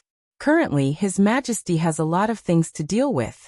If Your Highness continues to add more troubles at this moment, I'm afraid Your Highness will be dragged into it." Sighing, Jingke looked at Wu Qi curiously and said, "But, I'd like to know, Wu Qi, why did you agree to the duel with Yu Su? The gap between your cultivation base is too huge. If you refused his challenge, he would not be able to do anything to you." Wu Qi smiled faintly, then said with a cold voice, "But he hurt one of our men right in front of me. Under such circumstances, I have no choice but to fight him." Wu Qi knew that he was too impulsive when he agreed to the duel with Yu Su. But, just let it be. The scene of Zhang Yi and Su Qin hovering in the sky, looking down at the world as if it was nothing, flashed across Wu Qi's mind. It was just a duel with Yu Su, so why should Wu Qi be afraid of him? If you want to challenge me, then I'll fight you. I'll beat your head until it bleeds, and let you die with everlasting regret. It would also serve as a warning to some people in Ji City, so that they would not take Wu Qi as a pushover. Otherwise, if a group of Jindan human immortals were plotting to assassinate Wu Qi, it would be very annoying. With a cold smile on his face, Wu Qi continued in an indifferent tone. Furthermore, since Yu Su has disregarded his status and insulted Wu Qi's master and parents with his words, it would be very troublesome. No wonder Wu Qi is willing to risk everything to fight him. Even though he has the cultivation base of peak Jindan realm, and Wu Qi has only cultivated the overall strength of Xiantian realm, but it is not impossible to form the Jindan in just 1 month. Princess Zhongli's eyes went wide in shock. She roared furiously, "Wu Qi, are you crazy? There is indeed a mystic technique that can help one form the Jindan in a short period of time, but that mystic technique can only be used by 1,000 people.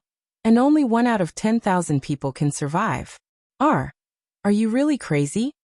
Wu Qi pondered for a brief moment, then shook his head, sighed and said, "Zixian, Wu Qi had no choice but to do that. Right in front of me, Yu Su had severely wounded Luo Kadi with his spear, nearly destroying him completely. If I don't risk my life to fight him, how is Duke Yanlu going to stand tall in front of the people in Ji City?" Amidst the wild wind, a white lightning bolt suddenly dashed into the hall.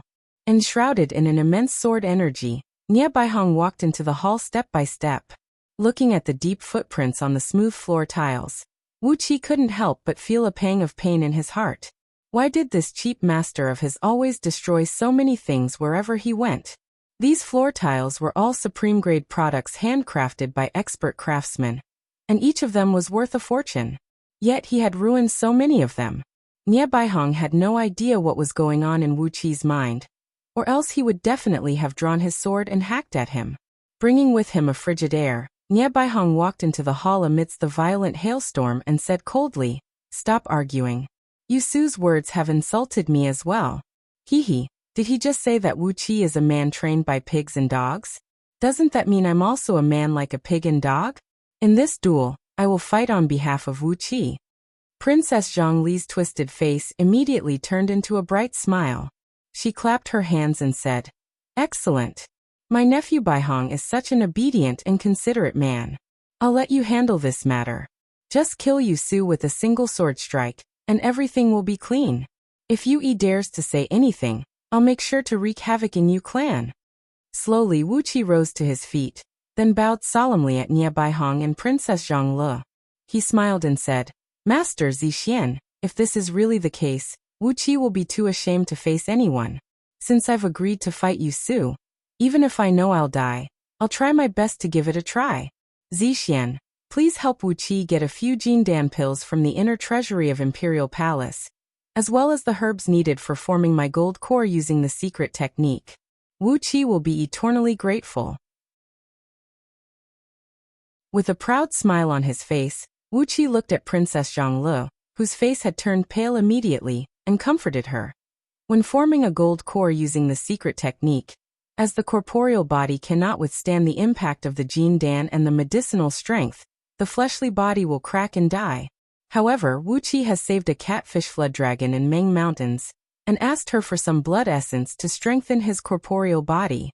With that, I can guarantee the success of forming my gold core. With a loud laugh, Wuqi suddenly thrust his fist out, thrusting it towards Jingke's face. For this punch, Wuqi had only used less than 10% of his strength. Carelessly, Jingke countered with his palm. Shaking his head, he sighed and said, "Blood essence of dragon can strengthen the corporeal body, but..." Before his words could fade away, Wuqi's fist had already landed on Jingke's palm. Abruptly, Jingke's eyes went wide, and he let out a strange cry due to fear. With just one punch, his burly body was knocked flying backward, smashing through the curtain behind him, and rolled like a ball into the back hall, unable to stabilize his body for a long while. After a long while, Jingke finally came out from the back hall, rubbing his swollen right palm. He stared blankly at Wuqi and said angrily, "How could your corporeal body?" Wuqi rolled his eyes, clasped his hands behind his back and said proudly, "When I was young, Wuqi accidentally ate a 10,000 years old dragon blood centipede grass in the depth of Meng Mountains. Since then my corporeal body has been 100 times stronger than ordinary people. And now, I have obtained the blood essence of Flood Dragon, which has strengthened my corporeal body even further. The corporeal body of an ordinary Jindan human immortal is definitely not as strong as Wuqi's. Using the mystic technique to form my gold core, Wuqi has full confidence in succeeding." The eyes of Princess Zhongli, Jingke, Nie Baihong, and Lu Qingfeng immediately lit up. 4 of them came up to Wuqi at the same time, sizing him up from head to toe for a long while. Jingke kept rubbing Wuqi's body for a while, then finally nodded his head, smiled and said, "Indeed, your corporeal body is very strong. Hee. Forming your gold core using the mystic technique is definitely not a problem. You don't need to steal Jindan from the Imperial Treasury, as there are over 30 upper-grade Jindan left behind by human immortals of Jindan in Jingming's mansion. I'll give you a few of them, and you can use them as you please." Princess Zhongli smiled and said, "Zixian has also recalled that there are some spirit medicines in the Imperial Treasury that can strengthen one's fleshly body. If you let Wuqi consume them, you will have a greater chance of success." Lu Qingfeng pondered and said, "But after all, Yu Su's overall strength is at the peak of Jindan realm. Even if Wuqi forms his Jindan, there is still no way he can fight against him, right?" Wuqi gave a strange laugh as he turned to look at Nie Baihong. Nie Baihong's eyes lit up as he laughed and said, But, during the Rare Treasures Conference, Wuxia has bought 2 acquired spirit pearls. They are extremely powerful, and a cultivator of Jindan realm can use them slightly. With that he will have no problem dealing with Yusu. Jingke clenched his teeth and said, Jingke will invite Gao Jianli to protect Wuxia, and we will definitely help him form his Jindan. Jingke will go find old Mr. Now, asking him to get a set of excellent defensive armor from Mo sect, and also a set of powerful weapons made by Mo sect. Jingke patted on Wuqi's shoulder, sneered and said, if you can win the duel. He pressed on Wuqi's shoulder, sighed and said, if you can win the duel, you will be Jingke's nephew in the future. Shaking his head, Jingke strode out of the grand hall. Zhang Lu, Nie Baihong, and Lu Qingfeng went through a round of discussion, discussing all kinds of battle plans that could guarantee the success of Wuqi's duel. Meanwhile, Wuqi was looking thoughtfully at Jingke's back as he left. When the news about the duel between Wuqi and Yusu was spread out, Jingke immediately paid him a visit, and he had a rather strange expression on his face. And now he was talking in such a strange manner. Could it be that he had unintentionally gotten himself involved in some unknown battle? But he was really wronged, as Wuqi really knew nothing about it. So, why would he get himself involved in such a matter? Shaking his head and sighing for a while, Wuqi's eyes turned cold as he made up his mind. No matter what kind of background he had, he would kill Yusu 1 month later.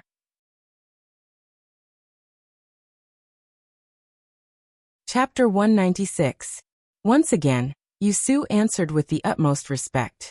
His face was filled with an insatiable smile of hunger and thirst. He gave a fierce glare at the young girl standing next to him, and a strange blush suddenly emerged on his face. Grinning coldly, Wuqi pulled out a small section of drunken dragon incense, which he concocted in Meng Mountains. Soundlessly, he lit the incense and blew a faint aroma into the stone chamber. The bodies of those youths from the Lu clan, who were exercising the white tiger killing technique, swayed, and the circulation of their energies slowed down slowly, eventually coming to a complete stop.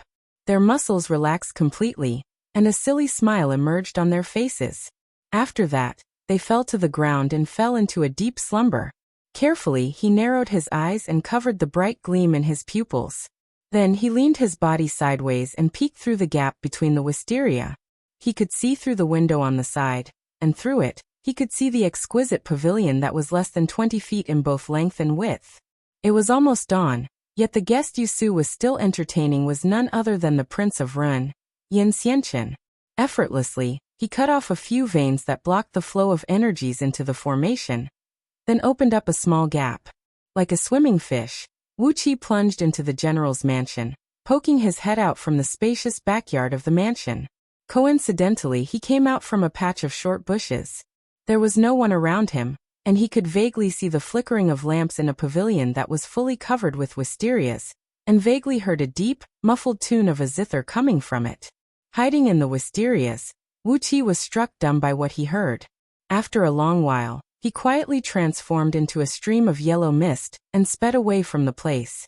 After taking away the gold spirit pearl, Wuqi ran his eyes over the dozens of youths from Lu clan, who were lying messily on the ground.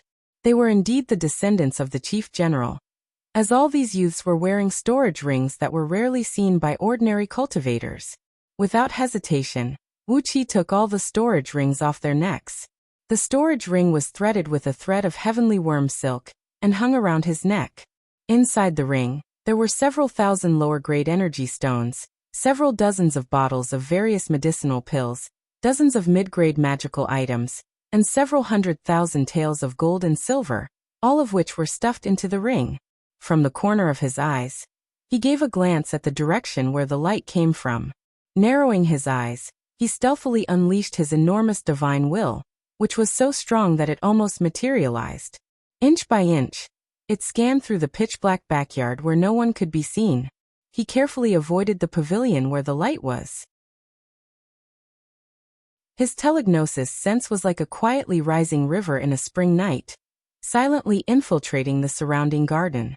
Soon he found the fluctuation of spiritual qi under a hill in the back garden. Wuqi shook his head and sneered as he carefully observed the restrictive spells that enveloped the entire ground of Yu Yi's mansion. There were 9 layers of restrictive formations, and they were even tighter than the restrictive formations under Yan Xianqin's royal residence. However, they could still be broken easily. The attainments of the masters of formation from Great Yan Dynasty in the field of formations were really lackluster, and they could not pose any threat to him. Chuckling, Wuxia plunged into the ground and sped towards the pavilion in the back garden, where the light was still lit. The pavilion was entirely carved out of jade, and the thin railings were all carved with hollowed-out patterns of all kinds of rare plants and flowers. It looked extremely exquisite and magnificent. The pavilion was densely covered with wisterias, preventing any prying eyes from peeping into it. Nearly 100 guards clad in black were guarding cautiously at a place about 1,000 feet away from the pavilion. Yet they could not stop Wuxia from plunging into the ground and plunging into a dense clump of blue stamen willow vines outside the pavilion. As too many major incidents had happened in a row, the defense of Ji City had been tightened by a few times. Everywhere under the ground was filled with restrictive spells that could restrict any escape technique, and there were detection and early warning formations everywhere. However, before Wuqi's innate escape technique of Earth Element, all these restrictive spells were as good as nothing, and those detection and early warning formations were easily destroyed by him, making it impossible for them to discover his whereabouts. Yu Su answered respectfully, and only then did Yan Xianqin say, "I've placed such a great excuse in front of you, and you've seized the opportunity to kill Wuqi. I'll promise you both the 2 things in your heart. Yu Lo will definitely marry Yu Su. Your kidney meridians were damaged in the battlefield, and as long as you cultivate the Great Sun technique, you will be able to be reborn. I've learned this from experience. A few eunuchs in the Imperial Palace have cultivated the Great Sun technique that I taught them, and didn't they all grow the same thing now?" These youths were sitting with their eyes closed, emanating a murderous aura. Vague images of blades, spears, swords, halberds, and many other weapons could be seen hovering around their bodies. Behind their backs was a small clump of pale white mist, and a vague image of a white tiger could be seen hovering in it. The cultivation levels of these youths varied. Some of the white tiger silhouettes behind them had already condensed a head, while others had only condensed a claw or half a tail. The broken tiger's body looked hazy and did not pose any threat. When the acquired spirit pearls of metal, wood, water, fire, and earth element were gathered, a tremendous transformation immediately took place in Wuqi's dantian. His energy became more compact, and when it circulated, the energies of 5 elements intertwined with each other, forming a flawless balance. Suddenly, his 5 internal organs were filled with energy essence, and they were brimming with life force, constantly transforming the energies of 5 elements into his meridians and resonating with the 5 acquired spirit pearls. There were even a few hundred Great Yen cultivators who were also exercising the escape technique of Earth Element and roaming around underground. However, the speed of these cultivators was like a fish that was dying from lack of oxygen, while Wuqi was like a pike with the fastest speed in the ocean. These cultivators, whose movements were slow and the circulation of their energy was sluggish, could not detect his movement at all. With light steps, he walked past these patrolling cultivators and came to the underground of General Yu Yi's mansion. "It has saved me a lot of effort." Smiling, Wuqi sprayed out a mouthful of flame, burning and refining the gold spirit pearl for a while. After that, he opened his mouth and swallowed the pearl, which had shrunk into a tiny speck of light. A thread of energy wrapped around the pearl, slowly bringing it into his dantian. Together with the 4 acquired spirit pearls that Wuqi had collected earlier, they formed a perfect formation of 5 elements in his dantian. These spirit caves were more than enough for Yu Yi's family members to cultivate in the mansion, and their progress would not be any slower than those of the 13 immortal Dao sects outside the city. Through his divine sense, Wuqi discovered that right underneath the small hill was the largest spirit cave in Yu Yi's mansion. Furthermore, it was emanating a sharp aura, and vaguely, there was a murderous aura that pierced through the clouds. Using the mystic eyes of universe, Wuqi gazed at the small hill from afar. He could see a cloud of white mist shooting up to a height of over 100 feet, but it was firmly restrained by a restrictive formation near the top of the hill. A complacent smile appeared on Wuqi's face. Yu Yi didn't refine this pearl into his prime magical treasure, but used it as the core of the spirit cave, boosting the cultivation speed of his descendants. He nodded his head, shrunk his body back into the soil, and carefully made his way towards the bottom of the small hill.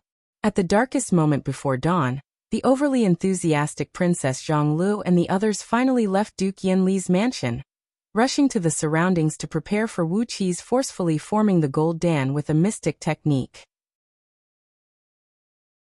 Meanwhile, Wu Qi returned to his own abode, then plunged into the ground at the first moment, transforming into a stream of yellow mist and flying towards Yu Yi's mansion. The acquired spirit pearl that Yu Yi bought with the price of 30 sealed cities must be in that spirit cave.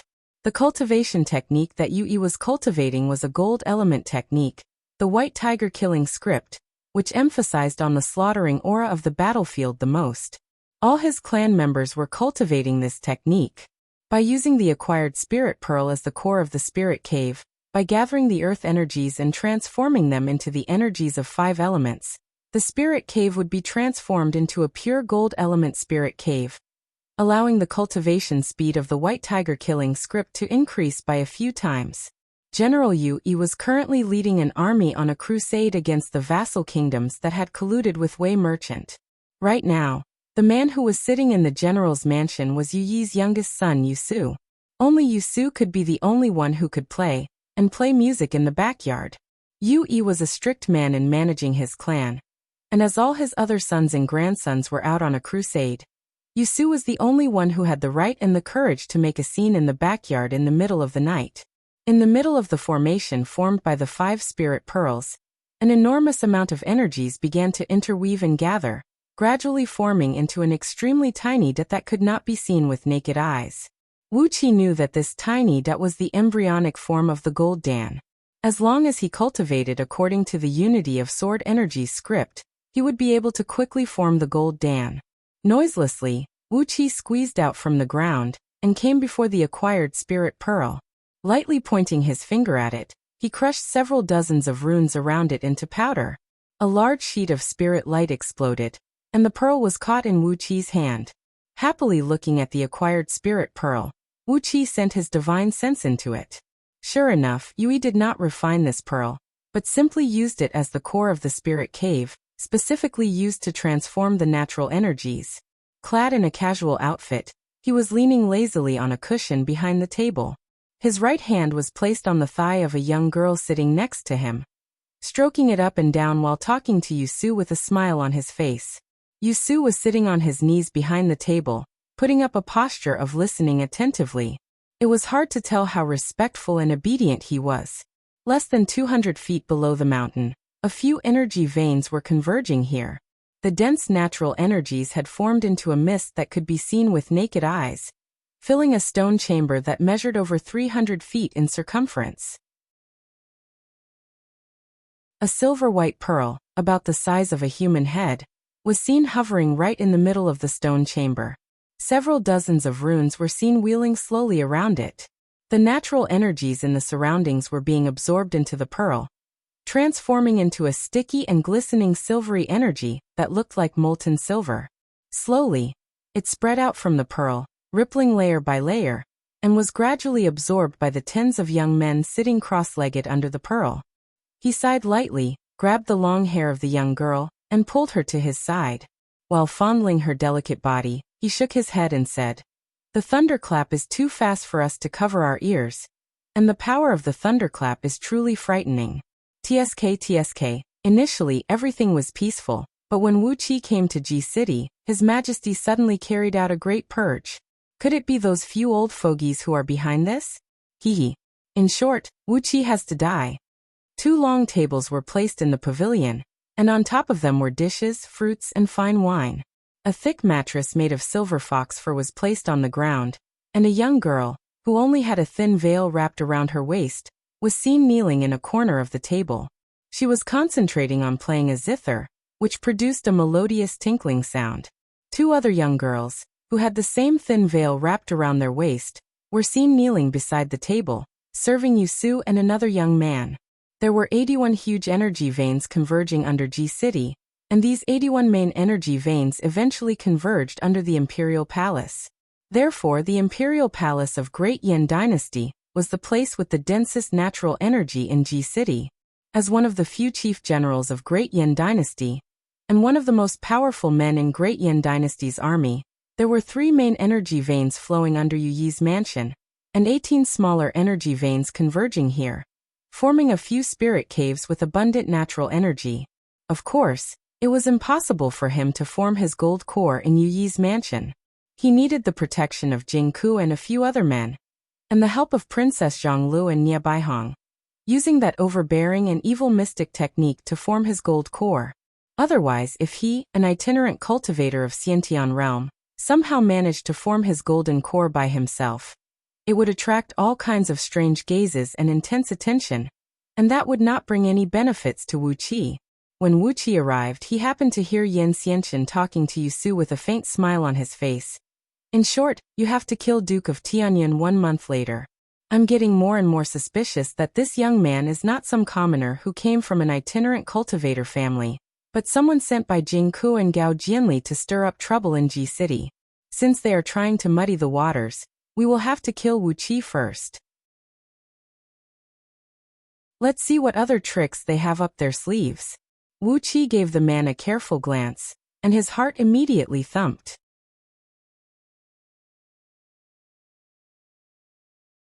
Chapter 197.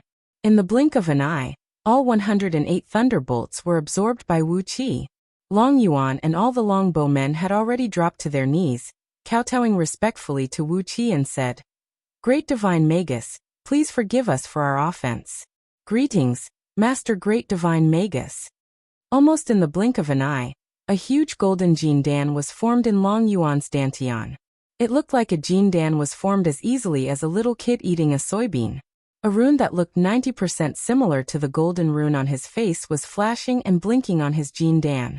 Both runes were communicating with each other from a distance, and a vast amount of energy was surging wantonly in Long Yuan's body, like a flood. Long Yuan snorted coldly, opened his mouth, and poured the ancestral awakening and body-tempering soup, which had taken Wuxia a few days and nights to barely succeed in refining, into his mouth. The soup was as viscous as molten iron, yet its temperature was a few times higher than molten iron. The temperature of nearly 10,000 degrees came into contact with Long Yuan's mouth and throat, producing sizzling noises that made even Wuxia shudder. On the other side, Long Yuan howled in horror and despair. "Oh my God! I've formed the Jin Dan. Heavenly tribulation, thunder tribulation, I'm going to die, I'm going to die." Through his divine sense, Wuxia could clearly sense that the strength of Long Yuan's arms had skyrocketed by about 5 times, and the strength of his divine sense had also increased by at least 3 times. The natural energies in the surroundings were constantly flowing into his body, following the changing brightness of the golden rune on his face, stimulating the natural energies in his body.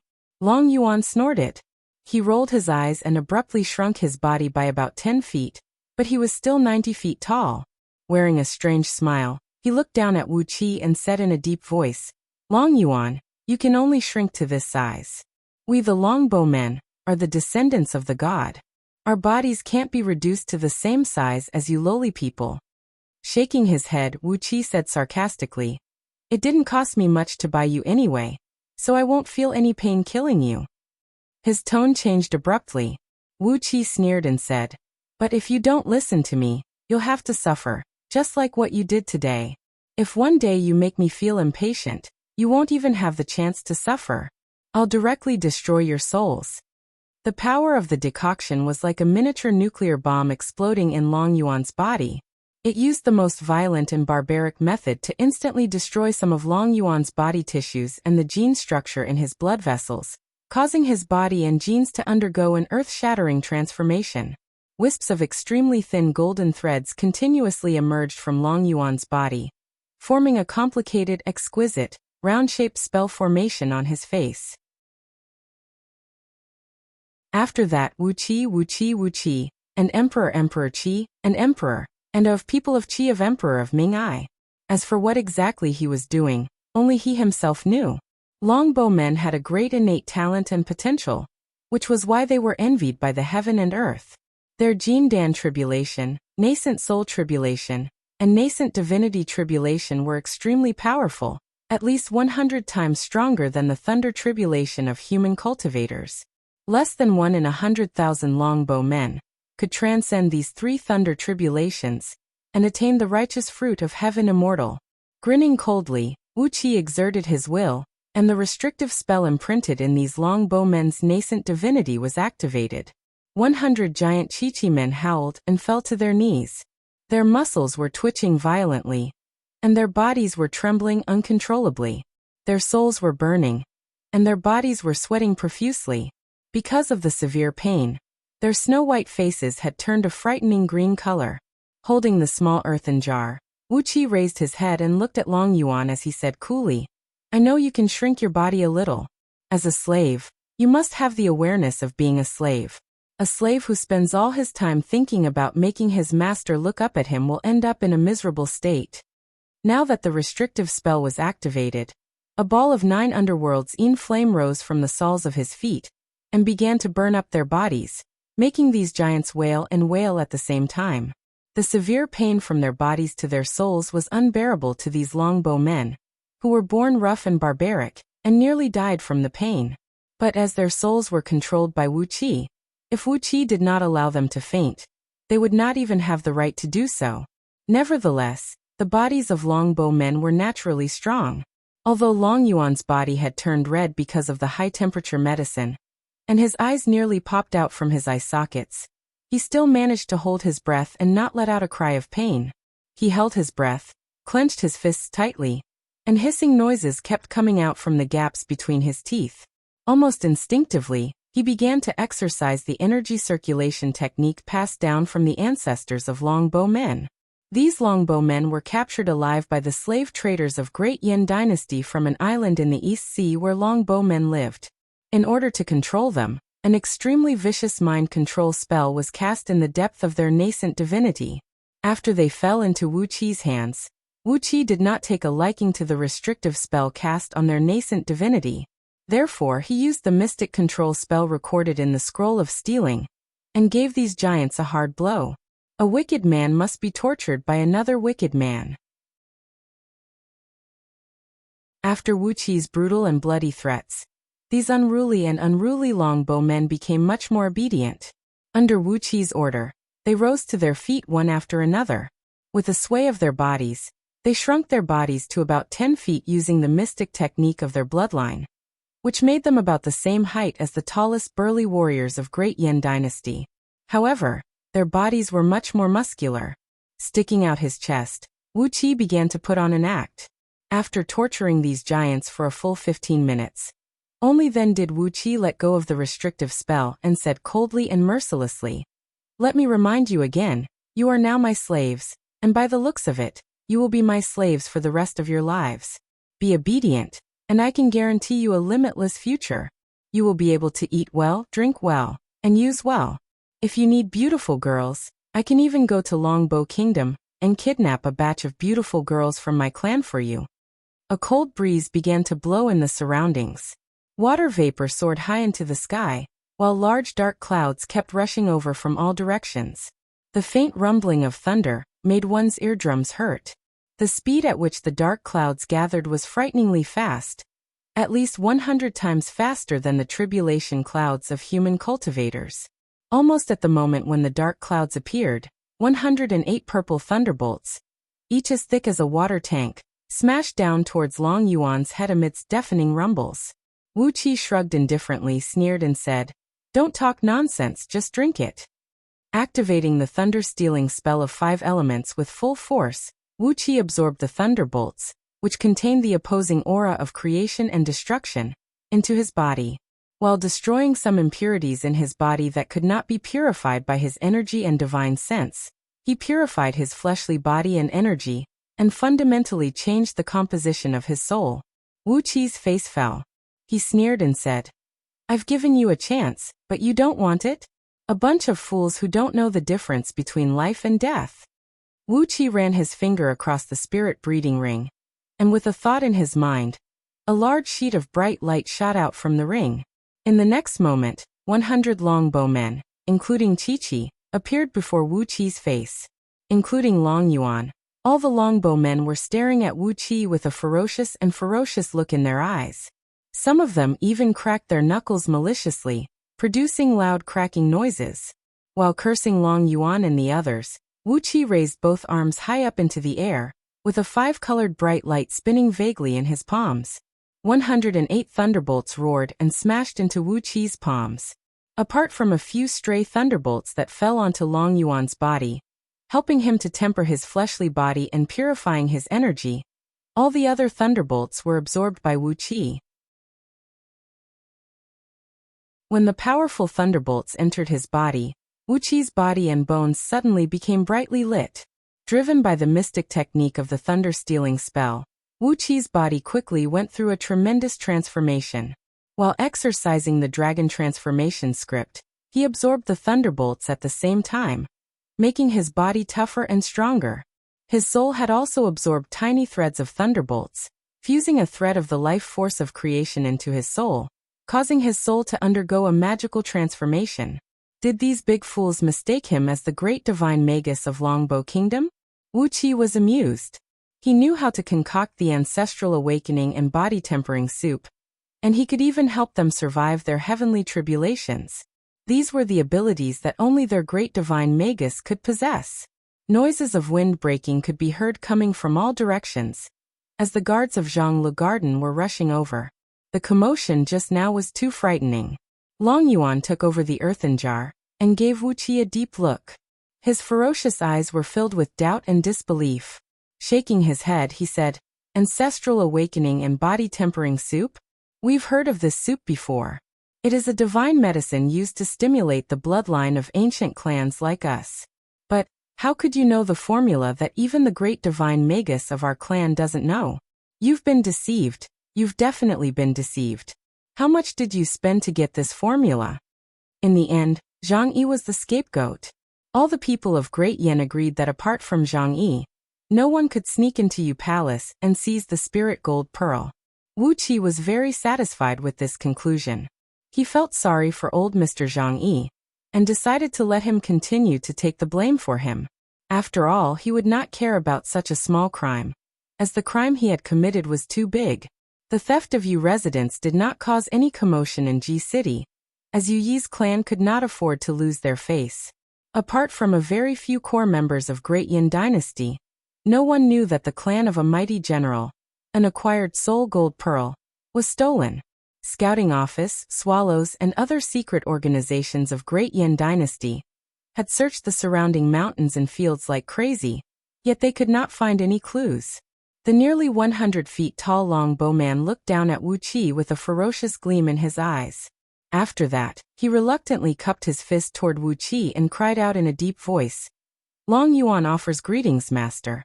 May I know what is the purpose of summoning Long Yuan?" The violent thunderbolts did not only attack Long Yuan, but also intentionally or unintentionally brought all the other longbowmen in the vicinity into it. Looking at the huge thunderbolts that filled the sky, Wuqia could not help but curse angrily. Who did the ancestors of Longbow Kingdom offend? I've never seen such a Jindan tribulation. How many wicked things had your ancestors done to deserve 108 Jindan thunder tribulations? Wuqia handed the jar to the first summoned Long Yuan, then said in a cold voice, "This is the ancestral awakening and body tempering soup that I've spent countless efforts concocting for you during the past 7 days. After consuming it, there is a great chance that the bloodline of the ancient heavenly god in your body will be awakened. If you succeed, your cultivation base will skyrocket, and you will become the strongest warriors of Longbow Kingdom." Without any bottleneck or obstacle, his Jindan was formed just like that. The formidable innate talent of the longbowmen was fully revealed. 7 days later, in a small hilly area located at the southeast corner of Garden of Zhonglu, the Imperial Garden of Great Yin Dynasty, Wuqia was panting heavily as he took out a bowl of soup from a huge cauldron in front of him. It was pitch black in color, sticky like glue, and had a layer of golden flame hovering on its surface, emitting a strange fragrance that refreshed one's heart and mind. He poured the nearly 50 kilograms of soup into a small earthen jar, then moved his finger. A beam of bright light shot out from the spirit breeding ring, from which a tall and burly longbow man walked out with big strides.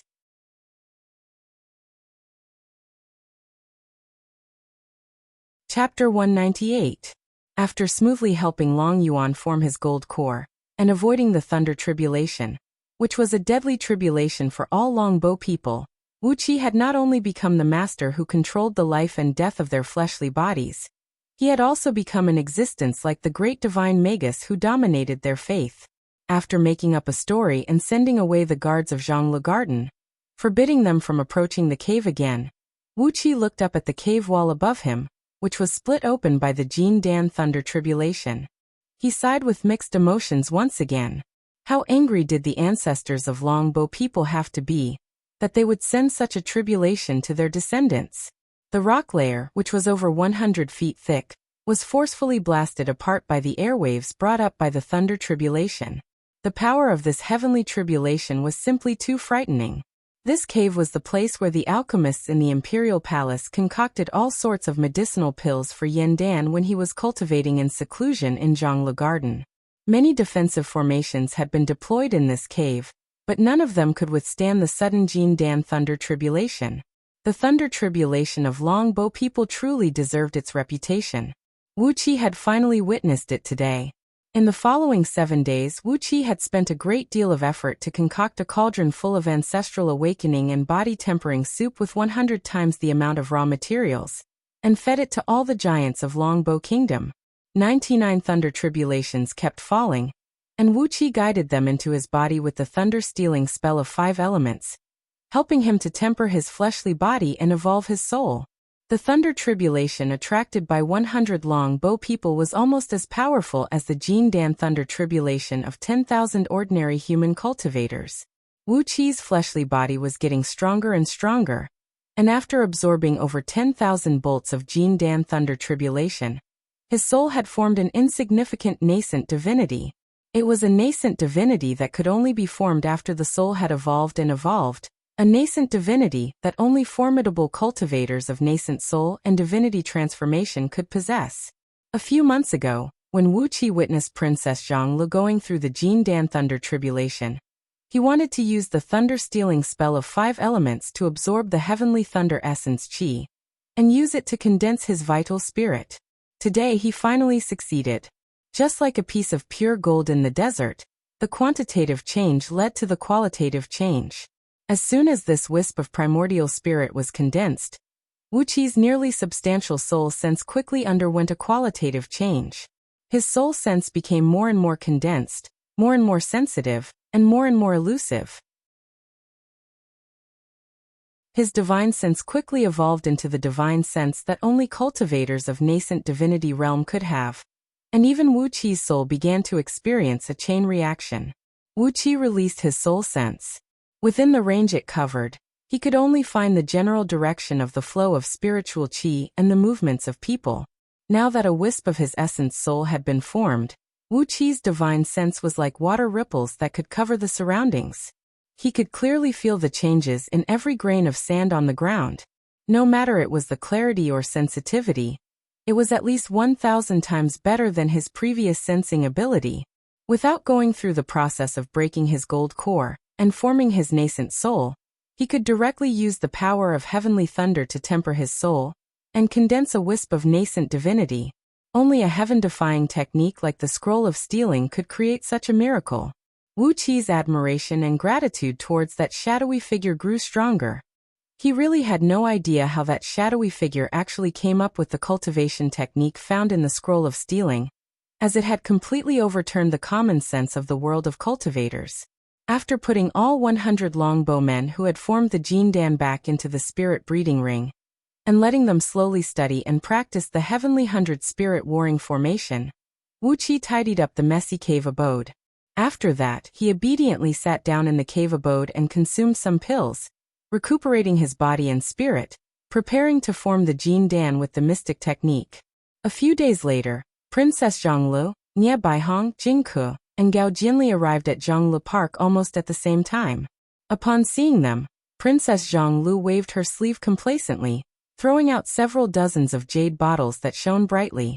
She had brought a great amount of spirit pills and medicines from the imperial treasury, which could protect and nourish the corporeal body and restrain the soul.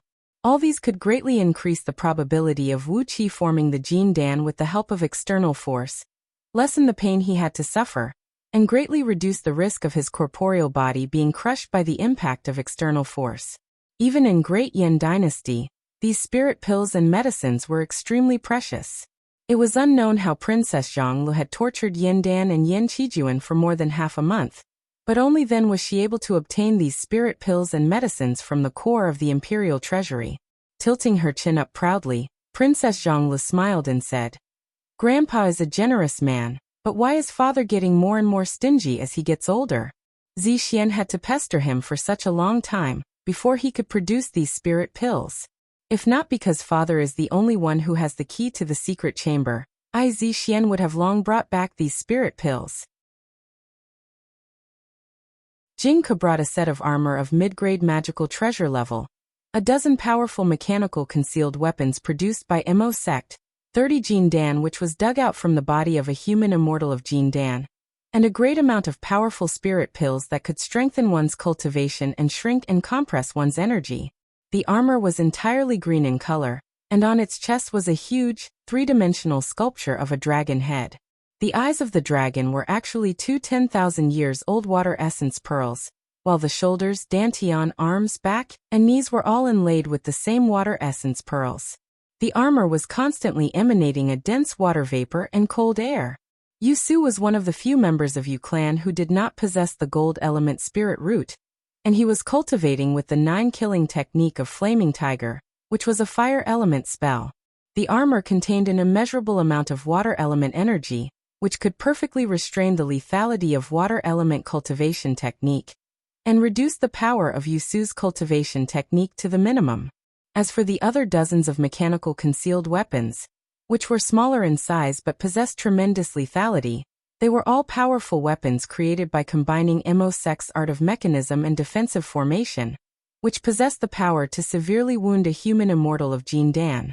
If Wuqi used them properly, the explosive power he unleashed could be comparable to the full force strike of a peak-stage Jin Dan cultivator.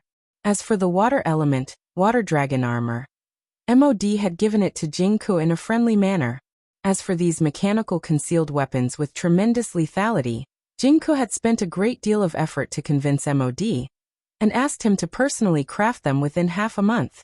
Nie Baihong brought the dustless lamp. It was the dustless lamp that he and Nie Yaonu took out from the immortal's cave of sword stems from the mind, after they had solemnly taken a bath and changed their clothes and reported to their ancestral master. Forming the Jin Dan with the help of external forces was a truly evil technique that defied the heaven and changed one's destiny. Once the Jin Dan was formed, there would be countless external devils and inner devils attacking from both inside and outside. As long as he was protected by the dustless lamp, no matter it was the inner devils or the external heavenly devils, none of them would be able to hurt Wuqi. However, as the essence of the dustless lamp had been stolen by Wuqi, the only reason why Nie Baihong brought it here was to let Wuqi feel grateful for his good intention. As for Gao Jianli, with both hands clasped behind his back, Gao Jianli was pacing back and forth in the cave. He claimed that he was here to protect Wuqi, helping him form the Jin Dan smoothly, but judging from his expression and demeanor, he was just here to watch the fun. Or perhaps, he was just here to show his solidarity with Jingke. As for whether Wuqi could form the Jin Dan smoothly, he did not really care about that. Furthermore, Wuqi could even tell from something that flashed briefly in the depth of Gao Jianli's eyes that he did not take the duel between him and Yu Su to heart. In the eyes of these people, be it Yu Su or Wuqi, they were just chess pieces placed on the chessboard by someone, bathing in blood and killing each other. No matter how intense the battle was, a chess piece was just a chess piece. Apart from letting them see the situation on the chessboard clearly, they had no other purpose. Gao Jianli's indifferent attitude made Wuqi very uncomfortable. Because of this uncomfortable feeling, Wuqi did not answer the questions from the crowd about why the cave was cracked open by the thunderbolts. Instead, he sat straight down in the cave and began exercising the qi circulating technique of 5 elements. The crowd thought he was thinking about the duel of life and death with Yusu, and thought he was very nervous. Therefore, they did not take Wuqi's rudeness seriously. Following the steps they had discussed beforehand, they began to act. Nie Baihong hung the dustless lamp above the cave, unleashing a large sheet of green light that enveloped Wuqi's body. Princess Zhonglu then activated the energy-gathering formation underneath the cave, attracting a huge amount of natural energies and shrouding Wuqi's body, improving the success rate of him forming his gold core. Gao Jianli placed both palms on the ground and stood guard at the entrance of the cave, preventing any outsiders from entering and threatening Wuqi. Meanwhile, Jingke was holding a huge amount of spirit herbs and Jindan that he plundered, sitting right opposite to Wuqi. He was the one who truly helped Wuqi form his gold core with the mystic technique. Not only did he have to restrain the rampaging medicinal strength and Jindan energies in Wuqi's body, he also had to help Wuqi resist the thunder tribulation of Jindan. By forcibly devouring the Jindan and all kinds of spirit herbs that could increase one's cultivation base, one could forcefully form the Jindan. Every single Taoist sect had a similar mystic technique. Putting aside the fact that the death rate of using this mystic technique was very high, even if one succeeded in forming the Jindan, as the Jindan was a sudden increase in strength and not the energy cultivated by oneself. Once the thunder tribulation of Jindan struck down, those who formed their gold core with the mystic technique would not be able to resist it. Even if 10,000 people formed their gold core with the mystic technique, 10,000 of them would still be struck to death by the thunder tribulation. No one would be spared. At this point of time, Jingke was needed to stop the thunder tribulation, fighting for a slim chance of survival for Wuqi. Wuqi himself did not take the mystic technique of forming his gold core seriously, as it was just a pretense. However, Princess Zhonglu and the others treated it very seriously, especially Princess Zhonglu. While controlling the operation of the energy-gathering formation, she was so nervous that she nearly fainted. He gave Princess Zhonglu a look, who was busy performing an incantation gesture and reciting a spell. Wuqi smiled, then grabbed 3 Jindan, which were emanating an enormous ripple of energy, and swallowed them into his stomach. Wuqi's action scared Jingke so much that the muscles on his face were twitching, fearing that Wuqi would explode in the next moment. However, Wuqi's performance had taken everyone by surprise.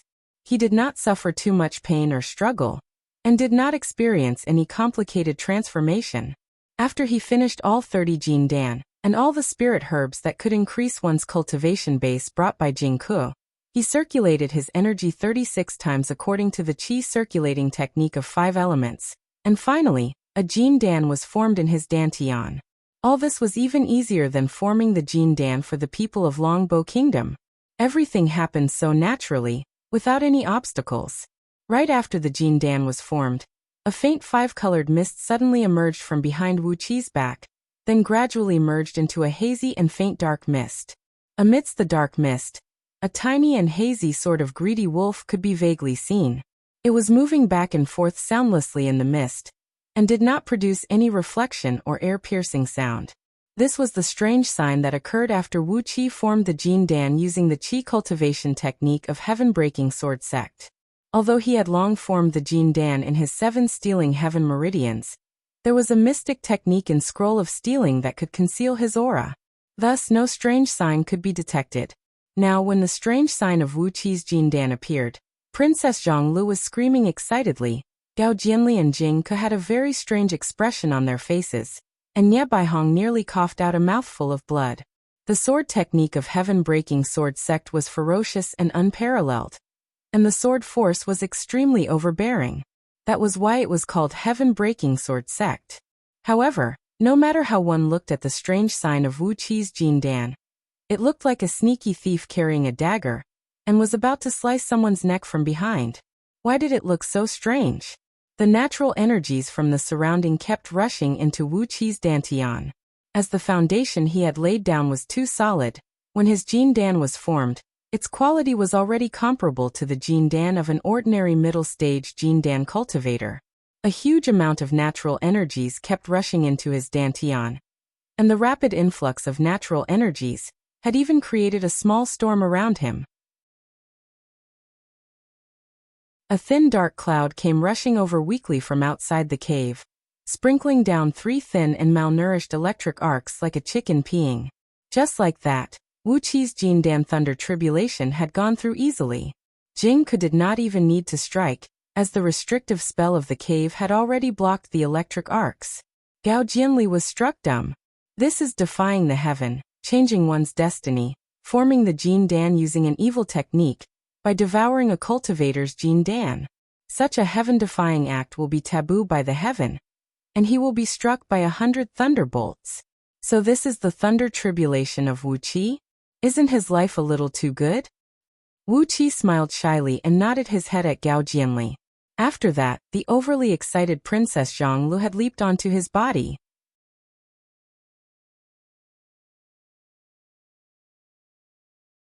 Chapter 199. Today was the day of the duel between Wuqi and Yusu. Early in the morning, a thick, leaden cloud had already blanketed Ji City. Snowflakes the size of a child's palm kept falling from the sky, giving the city an air of desolation. In such a harsh weather, apart from those who had to go out, the rest of the people would rather stay at home with their wives and children. Who would want to go out and suffer the cold? On the drill ground of the imperial palace of Great Yen, banners were fluttering in the wind, and battle cries were rumbling like thunder. An imperial army consisting of 10,000 imperial eunuchs, clad in heavy armors and holding heavy sabers that measured 15 feet long, was practicing a battle formation in the drill ground. Drums were beating like thunder, bugles shaking the sky. 10,000 imperial army soldiers were running back and forth on the drill ground, measuring a few miles in both width and length. Their murderous aura shattered the snowflakes falling from the sky, and the accumulated snow on the ground had been melted into water by the heat emitted from their bodies. On the observation stands surrounding the drill ground, several thousand of the most influential members of Great Yen Dynasty, including Yen Dan, were sitting on the throne, quietly watching the drill of the imperial army. After a full 2 hours of drill, when those imperial army soldiers were soaked in sweat and kept dripping down through the gaps of their armors, Yen Dan, who was sitting on the throne, slowly raised his right hand. Standing next to Yen Dan, Ma Yi cried out sternly, "His Majesty has decreed, stop the drill." Ma Yi's loud cry made 10,000 imperial army soldiers halt immediately. They lined up into a phalanx formation in the drill ground of Chi-Chi, then knelt down on one knee toward Yen Dan. When the knees of these heavily armored imperial army soldiers touched the ground, a thunderous sound rang out, shaking the surrounding palaces and pavilions, and causing the accumulated snow on the roof tiles to slide down from the tiles. Yen Dan nodded his head satisfyingly, then said coolly, "Not bad. I can tell that all of you have put in a lot of effort in your daily training. Each of you will be rewarded with 20 gold coins. You are dismissed." Ma Yi stuck out his chest and cried out sternly, "His Majesty has decreed that every imperial army soldier will be rewarded with 10 gold coins. Thank you." One after another, all the imperial army soldiers bowed their heads and shouted, "Long live the emperor." After that, they rose to their feet in unison and strode out of the drill ground. A sonorous beast cry rang out. Yusu, who had been waiting impatiently for a long time, carried his golden spear and rode into the drill ground on his golden-eyed Qilin horse. He swaggered back and forth on the drill ground for 3 rounds before finally sitting on the back of his horse and cupping his fists toward Yen Dan. "Your Majesty, Duke of Tianyin, please come out." Yen Dan coughed softly and turned his head to look at a curtain wrapped in purple brocade under a reading platform on the west side. Looking down from above, he could clearly see every single movement behind the curtain. With the help of Meng Xiaobai and a few other men, Wu Qi, who was clad in a pale green undershirt, was slowly putting on an inner layer of golden silk soft armor, then a chain mail armor in the middle. Finally, he put on a layer of Great Yan's standard green steel armor. This set of triple armor weighed more than 380 kilograms, and the process of wearing it was extremely complicated. On top of that, Meng Xiaobai and the others did not have the experience of helping someone put on an armor. As a result, even after a full 15 minutes, Wu Qi still had not finished putting on the armor. Princess Zhonglu was standing on the reading platform right next to the curtain. She poked half of her body out from the railing, waving her hands and scolding Meng Xiaobai. Idiot Xiaobai, you've buckled the hook in the wrong place. That is the crotch guard. Why are you putting it on your chest? Don't buckle the heart guard mirror on your buttocks. Do you guys know how to wear heavy armor? Do you even know how to wear heavy armor? Yandan narrowed his eyes and suddenly laughed. Shaking his head, he turned to Yusu and said, Yusu, Duke of Tianyan is still putting on the armor. Just wait for a moment. Yusu's face turned blue with anger. He turned his mount around and glared at the direction of the curtain. Suddenly, he roared at the top of his voice. Wuqi, how dare you hurt my son for no reason? Today, I, Yusu, will make you pay with your blood. Right on the reading platform where Princess Zhonglu was standing, Lu Qingfeng had his hands clasped behind his back, staring straight at Yusu with a gloomy face. After staring fixedly at Yusu for a long while, Lu Qingfeng snorted and said word by word in a low voice, If even a single hair of Wu Qi's is harmed today, I swear that sooner or later, I'll use the heaven and earth overturning 3 lives tribulations formation, and slaughter every single member of Yu clan. Lu Qingfeng had kept his voice extremely low, but the group of over 20 young men who were dressed like scholars could hear him loud and clear. They exchanged a glance, then nodded their heads at the same time. These young men were the sons of concubines from the influential clans of Lu Kingdom, who had received the letter from Lu Qingfeng and came to Ji City from the Lu Kingdom. At this point in time, they had already taken up various positions under Lu Qingfeng's tutelage, which had greatly alleviated the shortage of talents in Lu Qingfeng's Duke Yanli's mansion. Now Lu Qingfeng was their master. As the saying goes, when the master is humiliated, the ministers must die. Their life and death, honor and disgrace had become one with Lu Qingfeng, so naturally, they had to advance and retreat together. Lu Ziyuan, who had lost an arm, stood gingerly next to Lu Qingfeng. He too was staring at Yusu with his teeth clenched tightly. He murmured under his breath, Elder brother, why don't we hire an assassin with a large sum of money and kill this Yusu today? Back in Little Meng City, Wu Qi had forced Lu Ziyuan to swear allegiance to Lu Qingfeng, and Lu Qingfeng had accepted Lu Ziyuan's surrender.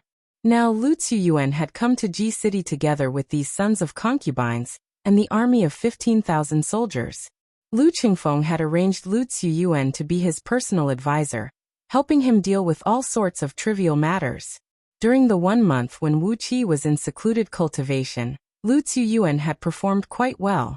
It was also because of Lu Ziyuan's excellent performance by Lu Qingfeng's side that Lu Ziyuan's father, who was also Lu Qingfeng's second uncle, was the only person from the Lianglu clan who was able to keep his life, title, and official position. Lu Qingfeng gave Lu Ziyuan a look, snorted coldly and said, Write this down. If anything happens to Wu Qi today, even if I have to exhaust all the financial resources in my mansion, I will hire an expert to kill Yusu. He paused for a brief moment, then frowned and said, Keep the goodies within the family. Master, please do it.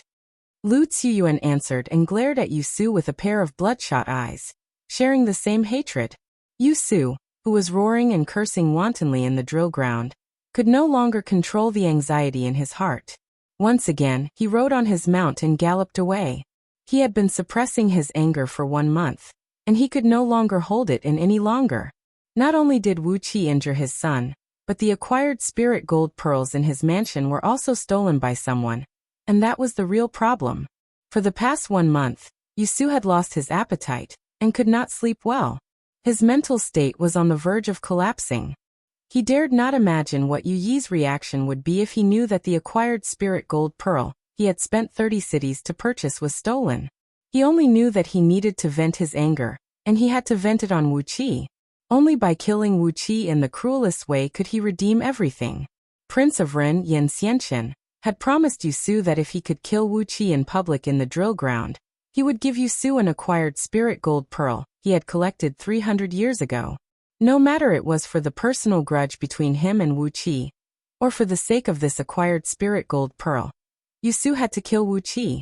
After galloping for a few rounds, Yusu threw his head back and roared into the sky. Wu Qi, you punk! Come out and fight me! What are you doing? Are you a coward? Sitting on the throne, Yandan frowned, shook his head, sighed and said, Yu Su is not worthy of being put in an important position. If the Qin army attacks us, let him be the vanguard. Ma Yi gave Yandan a look, bowed slightly and agreed to the task. After a brief hesitation, Ma Yi said in a low voice, Your Majesty, are you not going to stop this duel? This is not a personal grudge between Yu Su and Wu Qi, but between two chief generals. They. Yandan gave Ma Yi a sidelong glance, sneered and said, Stop it? Why should I stop it? Abruptly, Yandan rose to his feet, let out a long laugh and said, Dear ministers and ministers, today, the vanguard general Yu Su is going to have a life-and-death duel with Duke of Tianyan Wu Qi. The men of Great Yan are the most courageous and fond of martial arts. When a man has a grudge, he should settle it with a blade and a sword. He is not allowed to play tricks in the dark. For such a grand event, I will be the banker. If anyone is interested, please place your bet. After a few loud laughs, Yandan narrowed his eyes and said, Both sides will bet on each other. No matter how much both sides place their bets, I will be responsible for collecting the bets. Ha ha ha, since everyone is looking for some fun, I will not take any commission from it. Let's bet on each other with a clear price. Who is interested in placing a bet? Ma Yi waved his hand, and a few young eunuchs quickly brought out a small table, along with some writing brushes, ink, paper, and inkstones. Ma Yi sat on his knees behind the table, getting ready to register the bets. Almost immediately after Yandan finished his words, Jing Ke's voice rang out. I, Jing Ke, bet on Duke of Tianyan Wu Qi. I bet 100 sealed cities, 10 energy stone veins, 50 rare and precious metal veins, 10 gold mountains, 10 silver mountains, 10 bronze mountains, 10 iron mountains, 10 fish farms, salt farms, pearl farms, wood farms, sandalwood forests, Namma forests, golden threaded cypresses forests, and 10 10,000-year-old Bodhi trees. He cleared his throat, smiled faintly and said, My wife is very strict with me, and I only have these private stashes to pay for the wine. Who is interested in making a bet with me? Right after Jing Ke finished his words, Gao Jianli's voice rang out again. I, Gao Jianli, also bet on Duke of Tianyan Wu Qi. My bet is the same as Jing Ke's. Let me add something more. I have 3 wine cellars at least 1,000 years old in a manor outside the city. I'll bet all of them. Suddenly Jing Ke roared furiously. Gao Jianli, you rascal! How could you bet all these wine cellars? Gao Jianli snorted coldly, but did not answer Jing Ke's words. Yandan clapped his hands and laughed out loud. All right, both Jing Ke and Gao Jianli have placed their bets. Is there anyone who dares to accept? A deep and powerful voice rang out. I'd like to make a bet with Chief General and Lieutenant Prime Minister.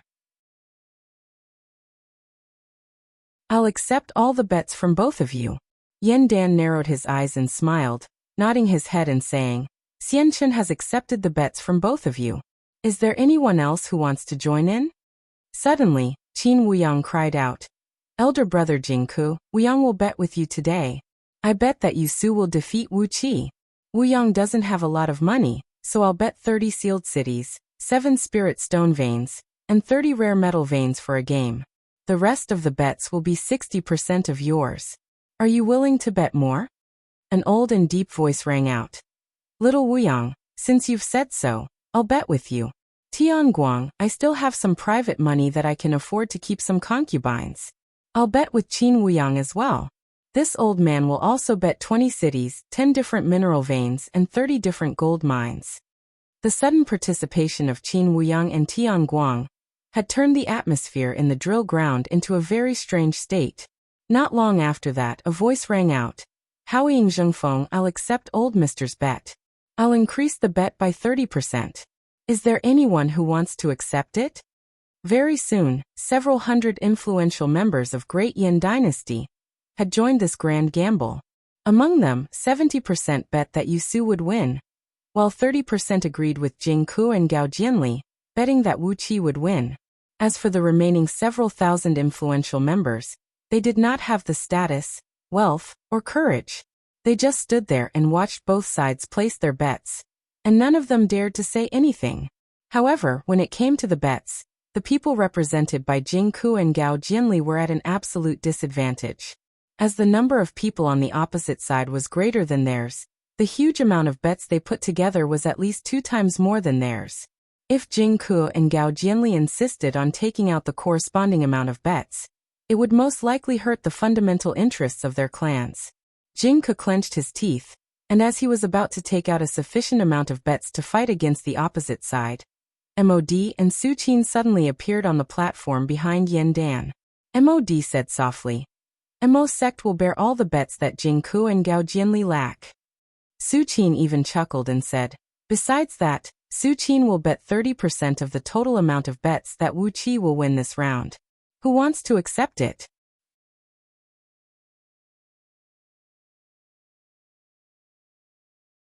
Chapter 200. Indifferently, Yin Dan said, "Fine, Yin Dan swears with my prime divine soul that if Yusu defeats Wuxia, when we join hands to deal with Daqin dynasty, Yin Dan will obey all reasonable orders given by Lao Ai."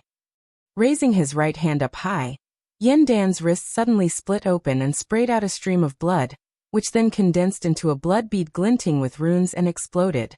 Yusu let out a wild cry in anger. While coughing out the blood, he rose to his feet and charged towards Wuxia with the spear in his hand. The cultivation base of Jin Dan. Lao Ai and Yin Xianchen roared together, as if they had just seen a ghost. Then Yin Dan giggled like a hen who had just eaten some millet.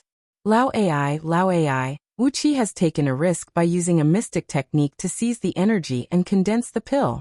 Within 1 month, he has formed the Jin Dan, and is now able to control the acquired spirit pearl to hurt someone. Do you think a Dan is so easily tricked? Yusu sneered, raised the golden spear high up into the sky and gave a long and mighty cry. "Wuxia, the enmity between you and me will be settled today."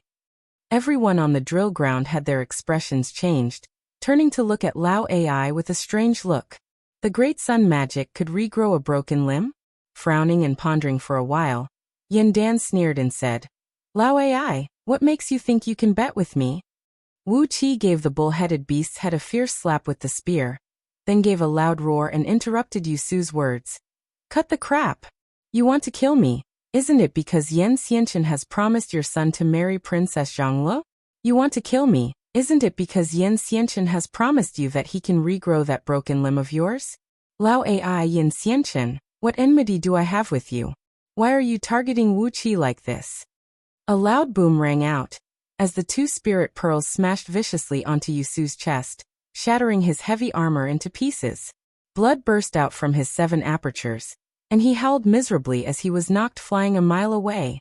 The Qilin horse he was riding on was even blown away by the strong wind brought about by the 2 spirit pearls, and its huge body exploded into pieces. Lao Ai looked at Yin Dan in surprise, shook his head and said with a sigh, "So your highness already knows? I thought you didn't know. However, this kind of trifling matter didn't matter. Does your highness have the guts to accept the wager?" Yusu was struck dumb, Yin Xianchen was struck dumb, and Lao Ai was struck dumb. On the platform, Yin Dan's expression did not change at all. He shouted, "Mr. Su Qin, take out 30% of the total bet, and bet on Marquis Tian Yun Wuqi's victory. Does anyone dare to accept Mr. Su Qin's bet?" Yin Dan nodded his head slowly, then said with a deep voice, "The commandment of Great Yin Imperial Clan has only one purpose. Only the true elites are allowed to stay in Great Yan's imperial court. Those who are eliminated must go into secluded cultivation. If they want to survive in this world, if they don't do this, Great Yin would have been wiped out by the barbarians more than 10 times. Xianchen, you've done well. You've taken Lao Ai as your master, colluding with Wei clan for many years, haven't you?" Wuxia turned his head and looked at Yin Dan. Lao Ai gave a creepy smile. He gave Wuxia a look, who had retracted all his aura, and said complacently, "If Lao Ai still loses like this, he will really enter the palace and become a eunuch. As long as you, Yin Dan, have the guts to accept it, Lao Ai will really enter the palace and become a eunuch." Ha ha ha ha ha. He could not say something like executing his entire clan. No matter what, Yui was the meritorious minister who had followed Yin Dan and established Great Yin dynasty. He could not execute his entire clan. Yin Dan pondered for a brief moment.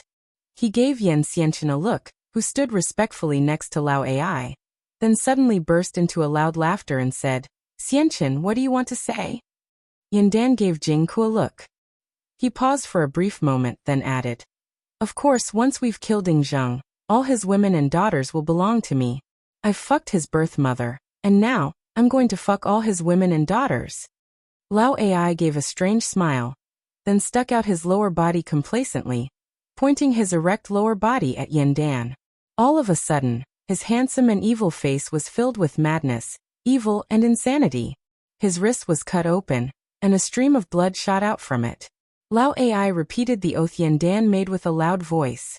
If Wuqi defeated Yusu, once Daqin's army attacked Great Yan, Lao Ai and Yandan would join hands to fight against Daqin. As long as Yandan did not give any random order that would send Lao Ai to his death or suicide, Lao Ai would definitely obey the military order. The blood condensed into a blood pearl of oath, then gradually disintegrated amidst the blinking runes. All of a sudden, from the viewing platform where Yan Xianchen, the Prince of Ren, was heard a voice that was slightly hoarse, yet powerful, filled with charm and an indescribable sense of evil. In that case, Lao Ai will accept the 30% stake. Crown Prince, Your Highness Dan, it has been many years since we last met. It looks like everything is well. Lao Ai was so angry that his limbs were trembling. Disregarding everything, he screamed, Yusu, stand up. Kill this guy for me. Or else, don't ever think about inheriting the Great Sun magic, and don't ever think about repairing that precious arm of yours that was chopped off by someone. Muffled footsteps rang out, as Fan Yuqi, a tall and burly man who looked like a muscular brick, clad in a heavy armor, came standing behind Yandan. Narrowing his eyes, Fan Yuqi gave the crowd of Great Yan's influential officials a glance. A murderous aura emanated from him, and many ministers bowed their heads instinctively. After a long silence, Yandan laughed, shook his head, sighed and said, could it be that none of you can win Mr. Su Qin's private money? Yusu has the cultivation base of Jin Dan's peak, while Wu Qi is just a Xiantian Daoist. In this duel, Wu Qi will definitely die. If I were not the banker, I would have to make a move and earn a fortune. What shocked Wu Qi was that, although Jingku, Gao Jianli and Tian Guang were close friends, why was Qin Wuyang standing on the opposite side of Jingku and the others? Obviously, Qin Wuyang was in cahoots with the power represented by Yusu. On the other hand, those who supported Yusu included the young clans such as Haoying clan, and the members of Great Yan Imperial clan, such as Prince of Ren Yan Xianchen. When he was about 1,000 feet away from Wu Qi, a sheet of flame burst out from Yusu's back, amidst which a fierce red tiger slowly emerged. The scorching temperature had turned the snowflakes that kept falling from the drill ground into water vapor and drifted away in the air. Wu Qi patted on the armor forcefully. He had put on the heavy armor and mounted on a three-headed bull-headed beast with green scales and flaming hooves, which was given by Jingku. It was a demon beast with 3 heads, and its body was covered in green scales. It had a very strong defensive strength, and could travel several tens of thousands of miles in a day by breathing fire from its feet. With 3 heads, this 3-headed bull-headed beast had a combat strength comparable to a demon immortal, who had formed his demon core. It was one of the top magical beasts used as a mount in Great Yan Dynasty. Wu Qi answered weakly, then controlled the bull-headed beast and walked slowly out from the curtain. He was clad in a heavy armor, holding an iron-tipped spear with a pewter stick in his hand as he walked slowly towards Yusu. Yan Xianchen's body trembled once again. Lao Ai breathed out a deep sigh, shook his head and said, Lao Ai's godson is a vicious and merciless man. He even killed Lao Ai, his fake father, without any hesitation.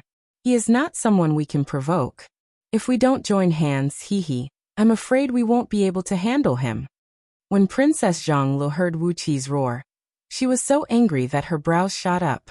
She leaped up, pointed her finger at Yusu and snapped, Yusu, don't ever let me see your son again, or I'll kill him myself. Who do you think you are? How dare you use me as a bargaining chip? Bastard! Do you still have the responsibility of being a minister?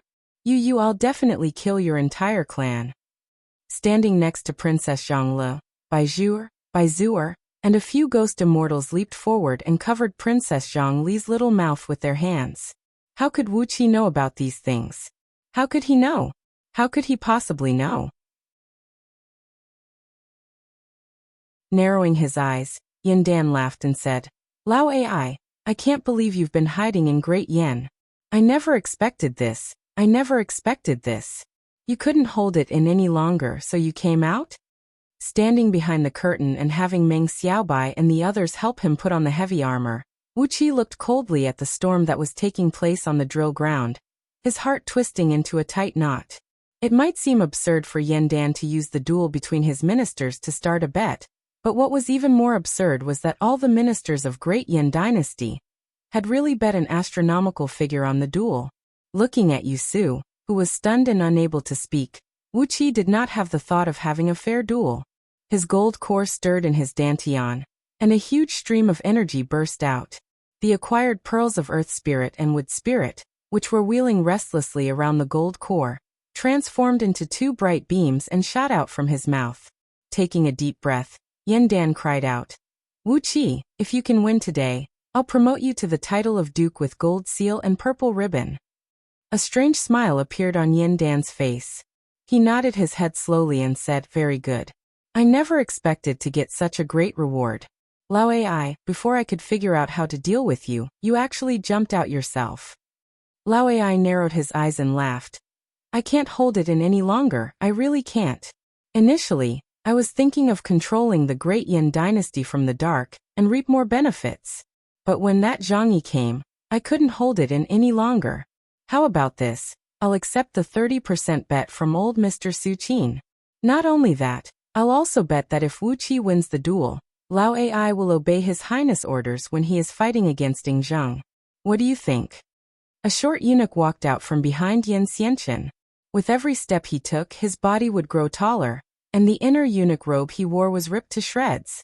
In the end, the tall and burly Lao Ai appeared in front of the crowd. With both hands clasped behind his back, he looked at Yin Dan from afar, smiled and said, Your Highness, Daqin has arrived at the doorstep of Great Yin Dynasty.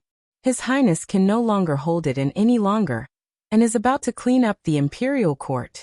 Lao Ai can no longer hold it in any longer, and has to think of a way to deal with that godson of mine. Jing Ke nodded his head, clenched his right fist and swung it forcefully.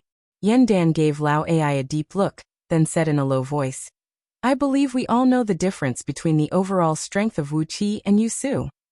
Patting the bull-headed beast, whose eyes were gleaming with a fierce gleam, Wuxia turned to look at Lao Ai, who was standing on the platform. The words spoken by Lao Ai were as vulgar as those hooligans on the street. It was not hard to imagine the character of this man. Nevertheless, his latent power was indeed tremendous. After operating in Great Yin Dynasty for over 2,000 years, Lao Ai actually had enough confidence to stand before Yin Dan. Yin Dan's voice echoed across the drill ground. The cold wind blew the snowflakes into all directions, spreading Yin Dan's voice to all directions. Lao Ai raised a finger, smiled and said, Based on the fact that 30% of the captains in your Great Yin army are the disciples of Great Sun sect, based on the overall strength of 30% of Great Yan's elite soldiers, I don't think it's too much for Lao Ai to ask for a title of king, right? Well, there's no need for me to think of another title. Let's just call it Prince of Chongqing. I like this title. It reminds me of Ing Zheng's birth mother. After all, she had given birth to 2 sons for me. If not for Mod and Su Qin, the power formed by Jing Ku, Gao Jianli and Tian Guang, who served Yin Dan for many years, would have been suppressed by the power behind Yusu. Although it was just a bet that looked like a joke, it had actually represented the strength of Great Yin Imperial Court. Lao Ai said impatiently, If Wuxia had also formed the Jin Dan, Lao Ai would never stand out and bet with you today. You know my temper. I won't do anything that I don't have full confidence in. I won't do anything that I can't take advantage of. If Wuxia can defeat Yusu today, Lao Ai will swear that when dealing with Ing Zheng, he will obey your orders wholeheartedly. He raised his head abruptly, bowed deeply to Yin Dan and said, Xianchen is unfilial. But I don't want to be stripped of my title of king and all my power just because I made a mistake. Therefore, I can only cultivate in Cloud Swallow Pavilion. Power and wealth, I can't bear to part with it. The commandment of Great Yin Imperial Clan is too harsh for us. The the kings of Imperial Clan. I'm just trying my best to struggle.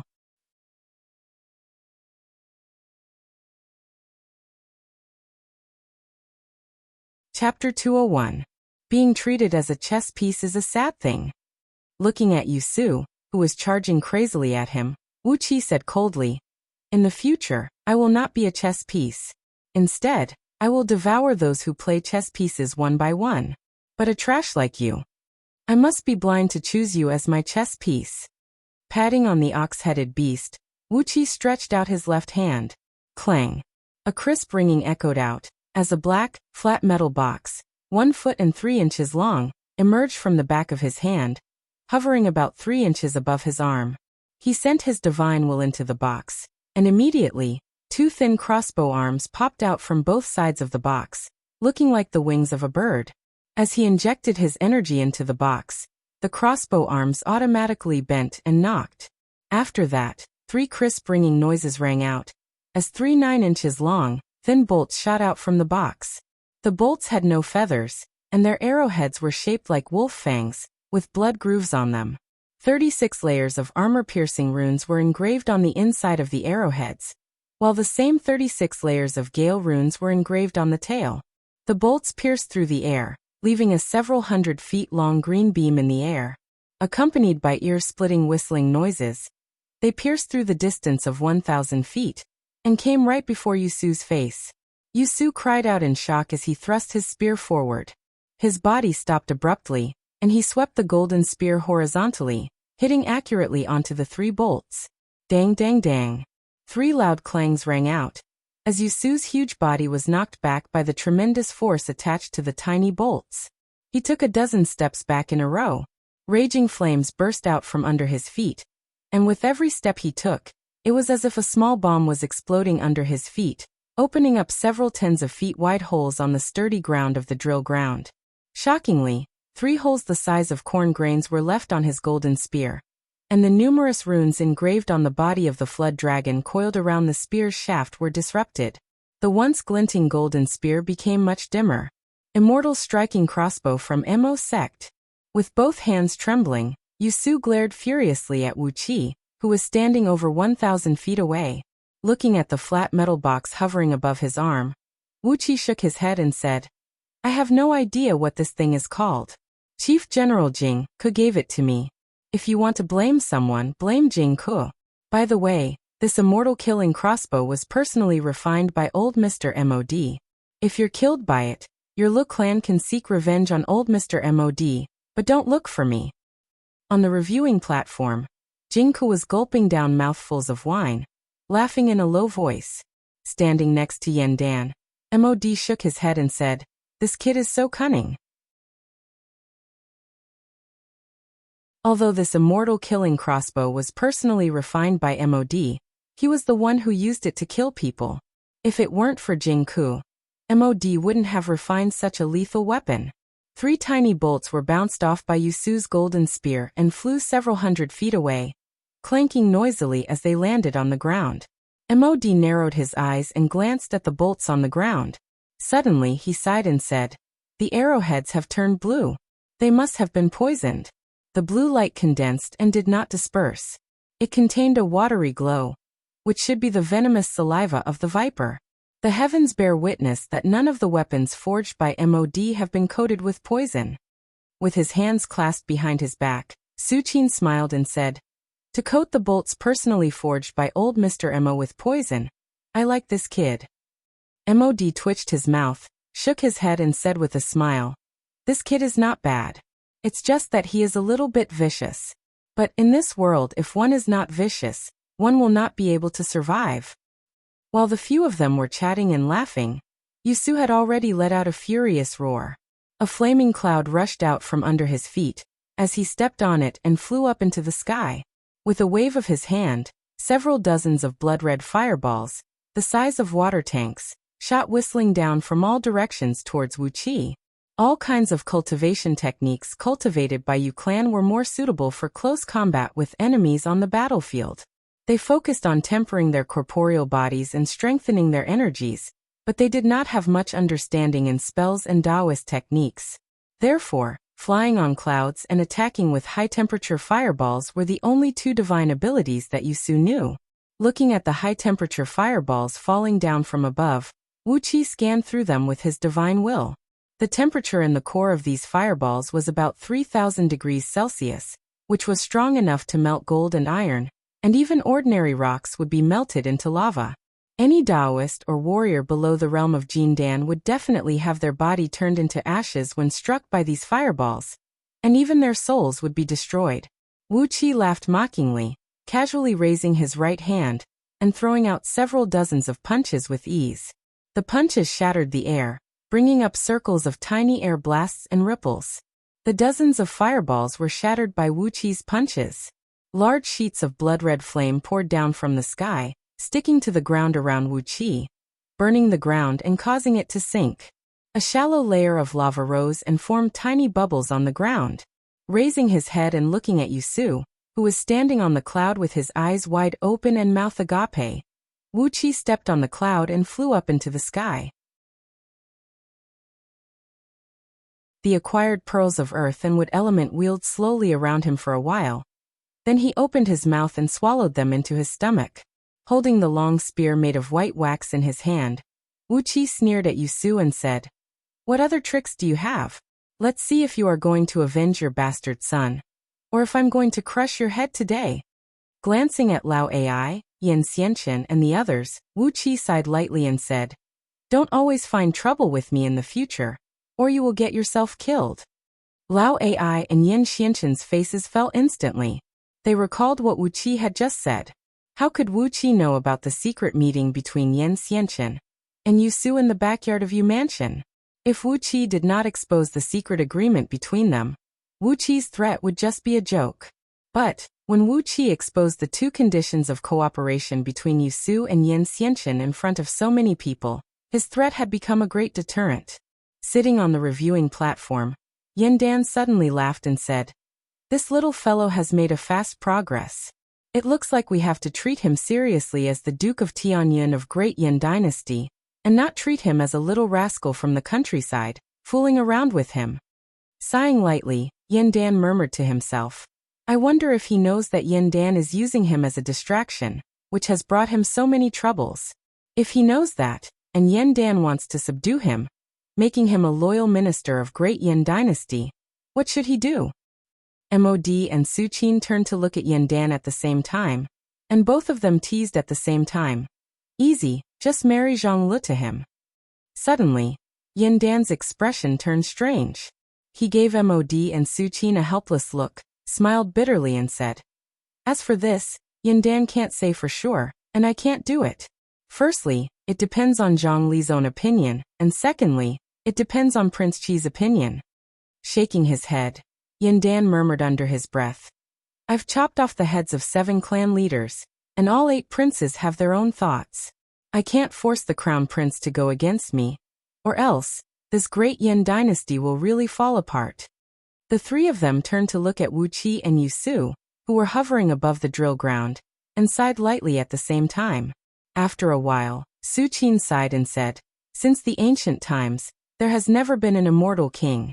When the king of a dynasty can truly live forever, no matter how filial his descendants are, they will be forced to have other thoughts. Difficult, difficult, difficult. Even we can't come up with any good ideas. We have never encountered such a thing. What should we do? What should we do? We can't just kill all the members of Great Yan Imperial Clan, can we?" Upon hearing Suqin's words, Yandan couldn't care less about his and Suqin's identity, and spat at Suqin's face. "Bah." Mod laughed, shook his head, sighed and said, "Fortunately Yingzheng is here. Daqin is here. With such a formidable enemy eyeing covetously from the side, the restless people in Great Yan Dynasty should be able to calm down now, right? Wuxia will no longer be the unlucky guy who has to take the blame. Speaking of which, as the king of a dynasty, Yandan has to borrow the name of Wuxia to do something when he wants to clean up the imperial court. That is indeed a depressing thing." Yandan had a tangled expression on his face, as if there were 700 to 800 hammers hammering on the vital parts of his lower body at the same time.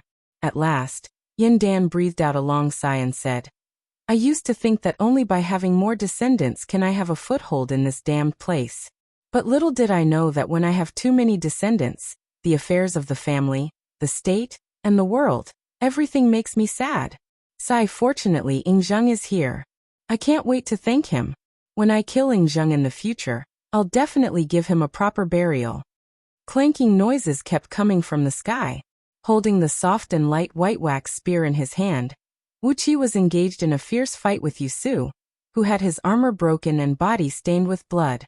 The golden spear and the wooden spear kept clashing, but the result was that the golden spear was bounced back by the wooden spear over and over again. Wuxia injected an enormous amount of energy into the spear, bringing up gusts of strong winds as he thrust it toward Yusu's face. His strength was stronger than Yusu, and his reflexes were faster than him.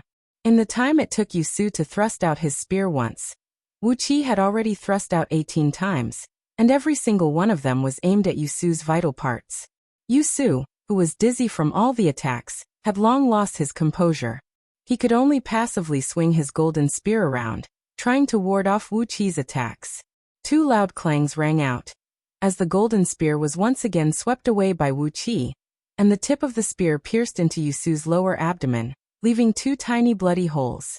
On the drill ground, Jingku, Gao Jianli, and a few others had already risen to their feet, looking excitedly at Wuxia, who now had the upper hand in all aspects. On the other hand, those nobles and ministers who were betting with them were sitting on their seats, unable to move, as if their parents had just passed away. Qin Wuyang, who was betting with Jingku, had his fists clenched so tightly that it seemed as if fire could burst out from the gaps between his fingers. He glared at Yusu, who had fallen into a passive position, and scolded under his breath, "Trash!" All of a sudden, a large black iron wheel flew out from behind Wuqi's back. Clang! A loud clanging noise rang out, as the 8 feet and 1 inch wide iron wheel disintegrated into several thousand extremely thin, palm-sized iron wheels that shot whistling out. Sharp teeth were attached to these iron wheels, and amidst the whistling noises of wind tearing, the thousands of iron wheels enveloped Yusu's body in just a blink of an eye. Blood and flesh splashed in all directions, while Yusu flew out from within the countless iron wheels while howling miserably. At least 20 to 30 kilograms of muscles on his body were crushed by the iron wheels, exposing his pale white bones in many parts of his body. If not for the 6 palm-sized, round golden shields shooting out from his body, spreading out into a layer of golden light and protecting him, Yusu would have long been ripped to shreds by these countless iron wheels. 1,000 blades wheel from Mo sect. Yusu roared wildly, furiously turning his head to look at Mod, who stood beside Yandan. Mod's eyelids drooped as he took a deep breath. He murmured under his breath, "Jingku is Mod's in-name disciple. Yue is not him." Severely wounded, Yusu roared out in a nearly insane manner, "Wuqi, how dare you hurt me? Now die." With a flip of his right hand, Yusu pulled out a seal made of platinum, carved into a vivid image of a white tiger, and enshrouded in a dense gold element energy. He coughed a mouthful of blood onto the seal, and was about to activate the restrictive spell on it. But suddenly, 2 pearls shot out from Wuqi's mouth. The full force attack from the pearls of earth and wood element shattered all 6 golden shields on Yusu's body, turning him into nothingness. Grabbing the white tiger seal in his hand, Wuqi shook his head inwardly. It was already so difficult to kill Yusu, let alone putting on a show, as there were too many experts around the drill ground. If not for the fear of being discovered, Wuqi would have long killed Yusu with a casual strike. Slowly descending the cloud, Wuqi turned his head and looked at Jingku, who was standing on the east platform. "Chief General, since you've won so much, is Wuqi going to get a share?" Jingku suddenly burst into a loud laughter.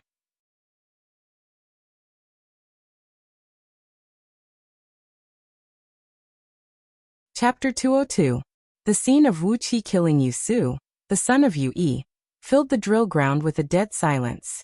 The mighty overall strength he had shown had even raised the eyebrows of everyone.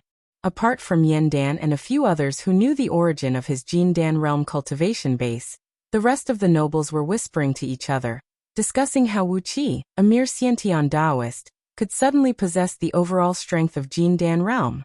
Some well-informed people even linked the overall strength of Wuqi's Jindan realm cultivation base with the thunderbolts that suddenly struck Zhang Park. They believed that Wuqi had transcended the thunder tribulation in Zhang Park and formed the Jindan realm. While all the nobles and ministers of Great Yan dynasty were busy exchanging all kinds of information, Yan Dan's voice echoed through the drill ground. Lao Ai, I can confer you the title of king. If you have the guts, why don't you follow Yan Dan to the inner palace and have a detailed discussion? Since Wuqi has won, not only have you lost a huge bet, before Ing Zheng is killed, you Lao Ai will also be Jin Dan's man. Lao Ai, whose face was unsightly because of Wuqi's victory, suddenly threw his head back and laughed wildly. Don't have the guts to go? Lao Ai, are you really that timid? Fine, so what if Lao Ai is your man before Ing Zheng is killed? Hee. After laughing evilly in a strange tone for a while, Lao Ai pointed his finger at Wuqi and said coldly, Kid, you are not bad. I just can't see through you in the imperial court of Great Yan dynasty. Interesting. Holding the spear with both hands, Wuqi cupped his fist and bowed to Lao Ai. You flatter me, Prince of Changxin. In the future, I'll be your minister, and I hope Prince of Changxin can take good care of me. He paused for a brief moment, then grinned coldly and said, Wuqi's body is weak, and I can't withstand the torrential storm. If Prince of Changxin wants to deal with someone in the future, please don't find trouble with Wuqi, or it will not be good for Wuqi, and it will not be good for you either. Lao Ai narrowed his eyes, his face darkening as he cried out furiously, Are you threatening me? Wuqi sneered and said, Yes, I'm threatening you. Lao Ai turned to look at Yan Dan and grinned. Look, Yan Dan, is this kid threatening me? Yan Dan glanced coldly at Lao Ai and said in a low voice, Tonight is a grand banquet in the imperial palace.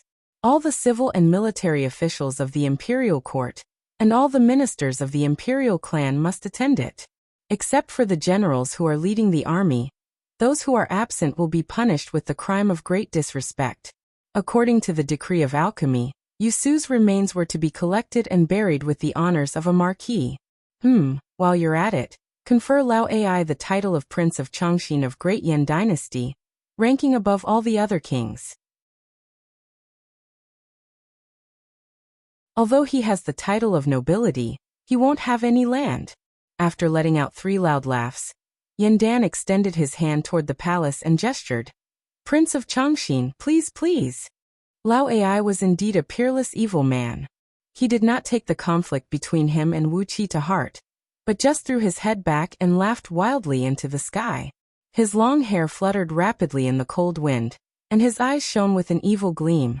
Abruptly, he transformed into a wild gust of wind and sped towards Yan Dan. While he was still in midair, Lao Ai had already thrust his fist forcefully towards Yan Dan. Yan Dan let out a wild laugh as well.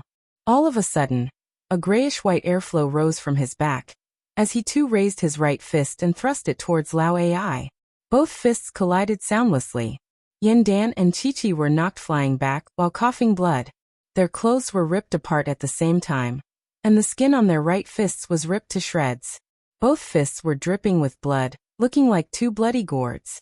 Both men exchanged a glance, laughed wildly once again, then flew back into the imperial palace hand in hand. Wuqi crossed his arms before his chest, tilted his head and looked at Yan Dan and Lao Ai, who were flying far away. He murmured under his breath, What an ambiguous behavior these 2 men have. TSK, could it be that they have the hobbies of men? Suddenly, a gentle and elegant voice with a tinge of mystery was heard. His Majesty does not have those hobbies. Duke of Tianyan Wuqi, congratulations on getting such a great reward for you. In a short period of time, no one in the imperial court will dare to offend you. Su Qin has prepared some fine wine and some appetizers for you today. I wonder if I can have the honor? Wuqi was taken aback. He quickly turned his head and sure enough, it was Su Qin and MOD who were standing behind him. Laughing dryly, Wuqi quickly cupped his fist and said, Since Senior has invited me, Wuqi dares not to decline. Please wait for a moment. Turning, Wuqi turned to Jingku, who had transformed into a white beam and was flying over his head, heading towards the inner palace. Chief General, Since you've won so many things today, you have to share them with me. Or else, I'll tell all the civil and military officials in Great Yin Dynasty that it was you who helped me cheat, allowing me to forcefully form Jin Dan, which gave me the overall strength to control the acquired spirit pearls and kill Yu Su. It was you who ordered me to kill Yu Su. Wu Qi's voice was loud and clear, and everyone in the drill ground could hear it loud and clear. Many influential members of the nobility trembled, nodding their heads thoughtfully and exchanging glances with each other. Just as they had expected, just as they had expected. If not for the support from Chief General Jing Ku, how could Wu Qi, a young lad who had just sneaked into Great Yin Dynasty, have the courage to compete with the people from Yu clan? TSK, Chief General Jing Ku had ordered the murderer to kill the youngest son of General Yu Yi. Even those influential members of the nobility, who had just lost all their belongings, were excited. This news was too sensational. The white beam of light transformed from Jing Ku nearly fell down from the sky. A gloomy curse was heard coming down from the sky. Along the way, Jing Ku kept murmuring something and flew straight into the inner palace. Su Qin and Mod stared at Wu Qi, unable to say a word for a long while. When Wu Qi turned his head back excitedly, Mod shook his head and said, "You little rascal. It was supposed to be a peaceful affair, but you just had to mess it up. After being yelled at by you, it is impossible for Yu Yi not to fight with Jing Ku. Don't look for me for these troublesome matters. Don't look for me." With a wave of his sleeve, Mod disappeared soundlessly from where he stood, not emitting even the slightest ripple of energy. Wu Qi's heart skipped a beat. Mod's cultivation base had actually reached such a level? It was not something that could be seen during normal times. At this moment, Princess Zhonglu had brought a large group of guards and rushed over excitedly. From a distance, she sprung into the air and hugged Wu Qi's arm. Meanwhile, Su Qin smiled at Princess Zhonglu, shook his head and said, "Princess, I've decided on Duke of Tianyin. He wants to accompany me to my mansion for a talk." "I'm sorry, Duke of Tianyin can't accompany Princess today. There will be a palace banquet in the evening, and Princess can still meet Duke of Tianyin at that time." Su Qin let out a loud laugh, grabbed Wu Qi's shoulder, and with a blink of his body, he brought Wu Qi to the palace gate. Wu Qi had no idea how Su Qin brought him away, while Princess Zhonglu was staring blankly at Wu Qi, who had suddenly disappeared from her arms. Suddenly, she stamped her feet and murmured, Old Man Su, next time I'll burn down your cottage. You old fool, you only know how to bully the younger generation. Next time I'll bring Su Xiaosu to a brothel and ask her to sing a little song. Let's see if your heart aches for your little granddaughter." Outside the palace gate, Wu Qi took over a black cloak handed to him by Su Qin. With a pat from Su Qin, the armor on his body fell gently to the ground. Both of them put on the black cloak, treading on the thick snow and walking along the street, looking like two commoners at the lowest level of Great Yin Dynasty. Both of them walked at an incredible speed, and in just a short while, they had left Ji City and arrived at the outskirts of the city. The outskirts of Ji City was a boundless snowfield that stretched as far as the eyes could see. Both of them walked along the path that was trodden by pedestrians, carriages, and horses. After walking for 15 minutes, they finally came to a small village. A few stray dogs were running back and forth at the entrance of the village, as if they wanted to enter the village to look for food, but dared not to do so. Su Qin grinned, rolled up his sleeves, grabbed a bull-thick broken twig from the ground, and tiptoed behind the few stray dogs. Abruptly, he wielded the twig and smashed a black stray dog with a heavy blow. The dog let out a loud howl, then fell to the ground with white foam coming out from its mouth. Su Qin tossed the branch away and grabbed the skin of the stray dog. He let out a long laugh and said, "A delicacy for a guest, what a great favor." The corner of Wu Qi's mouth twitched when he saw that. Subconsciously, he shook his head. He walked forward, took over the stray dog from Su Qin's hand, smiled and asked, "Old mister, do you like this kind of food?" Su Qin turned his head and gave Wu Qi a look, then said, "Don't tell me, what kind of food do you think Su Qin likes? Do I need a few hundred servants to serve me for every meal, and a couple dozens of serving maids to serve me fine wine and delicacies?" Shaking his head, Su Qin smiled and said, I used to be like that. But now, after living for so many years, I'm getting tired of living. Instead, I've recalled this hobby of mine when I was a teenager. Patting on the black dog in Wu Qi's arms, Su Qin breathed out a long sigh and said, Over 2,000 years old. Damn it, I'm really old. Su Qin chuckled, shook his head, clasped his hands behind his back, and slowly walked into the village. This was an ordinary little village. There were about 500 to 600 households in the village, and all of them were ordinary farmers. Wu Qi's divine sense swept across the people he met on the road. They were all ordinary people. These people seemed to be very familiar with Su Qin. When they saw him, they all smiled and bowed to Su Qin. Greetings, old master. Have you eaten? It could be seen that Su Qin was very popular in the village, and no one seemed to know what role he played in the imperial court of the Daqin dynasty. As Su Qin walked, he greeted the villagers and said to Wu Qi with a smile, I'm not used to living in a luxurious mansion. In the last 300 years, I like to live in the village outside the city. On weekdays, I grow my own vegetables, raise pigs, and when I have nothing to do, I catch a few stray dogs and stew them. I also teach my youngest son and granddaughter.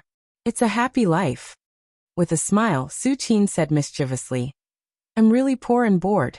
There are 2 widows in the village. They are born with tender skin, and I peep at them bathing in the middle of the night. It's really beautiful.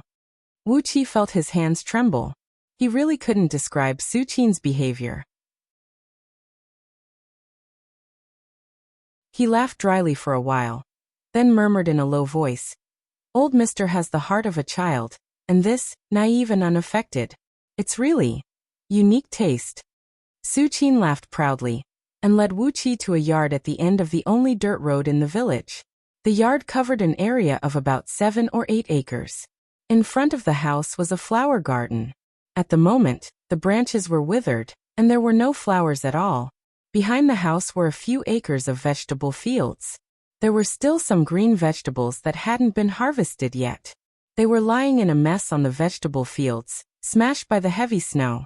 On the left side of the house was a pigsty. A few pigs that were as skinny as monkeys were weakly snorting on the ground. One of the pigs was so hungry that it was gnawing on the wooden fence of the pigsty, letting out a creaking noise.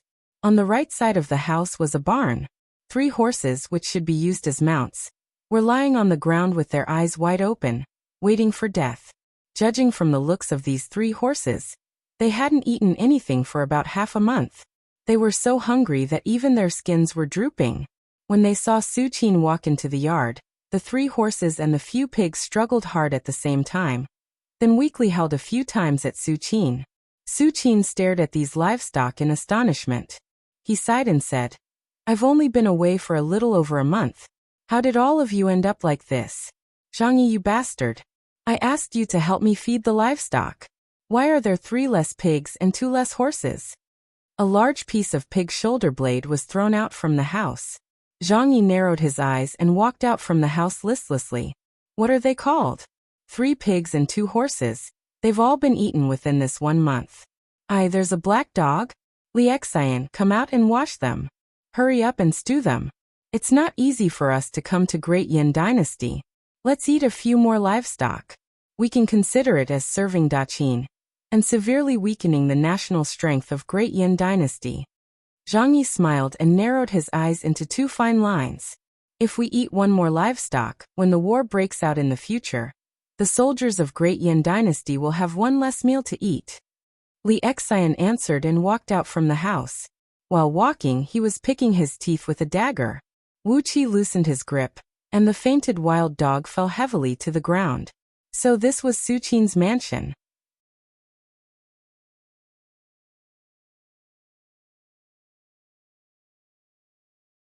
Chapter 203. When he saw Zhang Yi and Li Xian, Wu Qi instinctively touched the spirit breeding ring on his finger. All his magical treasures and flying swords, including the various talismans in the ring, were ready to be unleashed. Fortunately, he had fed 100 longbow men the ancestral awakening and body-tempering soup, allowing them to form the Jin Dan. Even if Zhang Yi and Li Xian were here, Wu Qi had the confidence to trap them with a formation formed by 100 longbow men. together with the acquired spirit pearls of 5 elements and all other magical treasures. Wuxia had the confidence to kill any one of them with a surprise attack. With the confidence in his heart, Wuxia didn't do anything out of line. He just watched as Li Xian strode towards him, picked up the black dog, and strode to the back of the house. Very soon, the miserable howl of the black dog before its death was heard coming from the back of the house. When Li Xian was doing all this, he didn't even look at Wuxia. Wuxia, on the other hand, was staring at Zhang Yi with a straight face. He didn't give Li Xian a second glance either. Instead, he cupped his fist and bowed to Zhang Yi. Junior, Duke of Tianyan of Great Yin Dynasty, Zhang Yi, offers greetings to old Mr. Zhang Yi. I wonder if old Mr. is here to rob something, or to kidnap Princess Zhang Lo and offer her to Yingzheng. Let old Mr. know that this is Ji City, and old Mr. is getting on in years. If you are not careful, you might lose an arm or a leg. Zhang Yi could not help but laugh. Meanwhile, Su Qin gave Wuxia a slap and said with a smile, "All right. Come in, they are not here to cause any trouble." Taking off the cloak, Su Qin brought Wuxia and walked into the house. Su Qin's house looked like an ordinary house in the countryside. It was spacious and empty, without any furnishings. A fire pit was dug right in the middle of the house, and a good charcoal fire was lit in it. A few pieces of animal skins were spread on the ground, and 2 long narrow tables were placed on top of them. The paint on the tables was almost gone. On the back of the house, a few ancestral tablets were placed. But Su Qin's ancestors must have been starving, just like the pigs in his pigsty and the horses in the stable. In the porcelain plate in front of the ancestral tablets, there were only a few moldy and hairy fruit cores. There were a few teeth marks on them. It was obvious that the flesh had been bitten off by mice. The small bronze incense burner next to the porcelain plate was empty, without the slightest bit of incense ash. Presumably, Su Qin had not offered incense to his ancestors for 70 or 80 years. In the corner of the house, there was a messy pile of farm tools.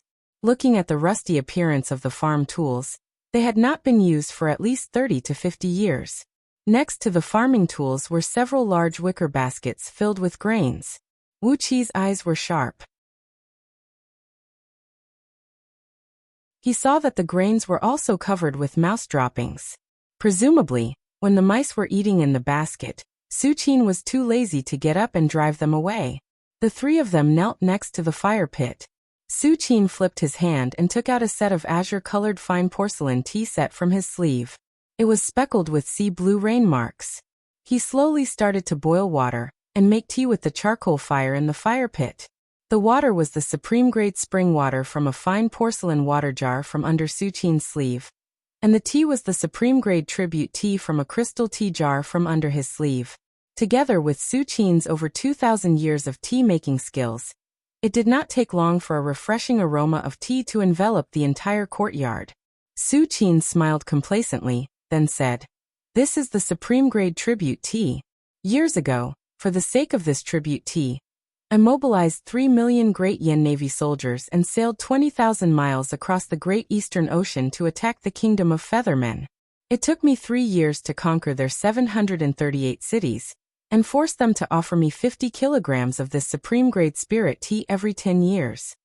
Su Qin breathed out a long sigh, then continued proudly, "This tea only grows in the 3rd heaven abyss of the Kingdom of Feathermen, on the cliffs 80 miles above the ground. It is soaked by the strong wind and rain at high altitudes, and that's how this excellent tea is produced. Only the buds taken from the tongue of virgins under the age of 14 in the Kingdom of Feathermen, who have spirit roots, can be made into this wonderful tea. Come give it a try." Wuxia took over the teacup handed over by Su Qin, and placed it on the table in front of him. He looked at Su Qin, smiled and said, "Kid, you don't like to drink other people's saliva?" Su Qin, who was pouring the tea into his mouth, was taken aback, then choked on the tea. After a violent cough, Su Qin threw the tea set out of the door. He stared at Wuxia and said angrily, "You bastard! What you said has completely ruined this tea." Zhang Yi smiled, and also took out a tea set from his sleeve. What he took out was a fine blue porcelain tea set made from sky after rain.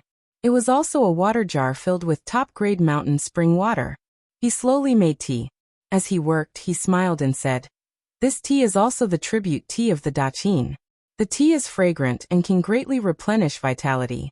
Only on the battlefield where millions of people have been killed, and the blood-fiendish battle energy gathered can such good tea be nourished.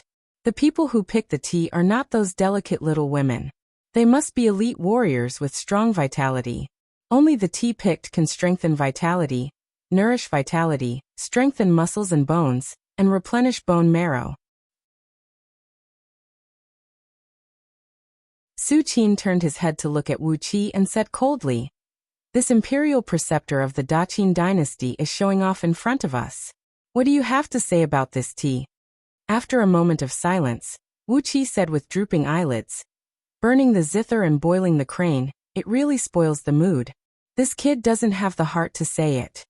Su Qin angrily smashed the table next to him. He said angrily, "You've already burned my crane, so you have to stew Zhang Yi's crane for me." Zhang Yi looked up at the sky and laughed. "But my crane is not afraid of you, stew it. How are you going to stew this kind of ling tea nourished by the blood energy of the battlefield?"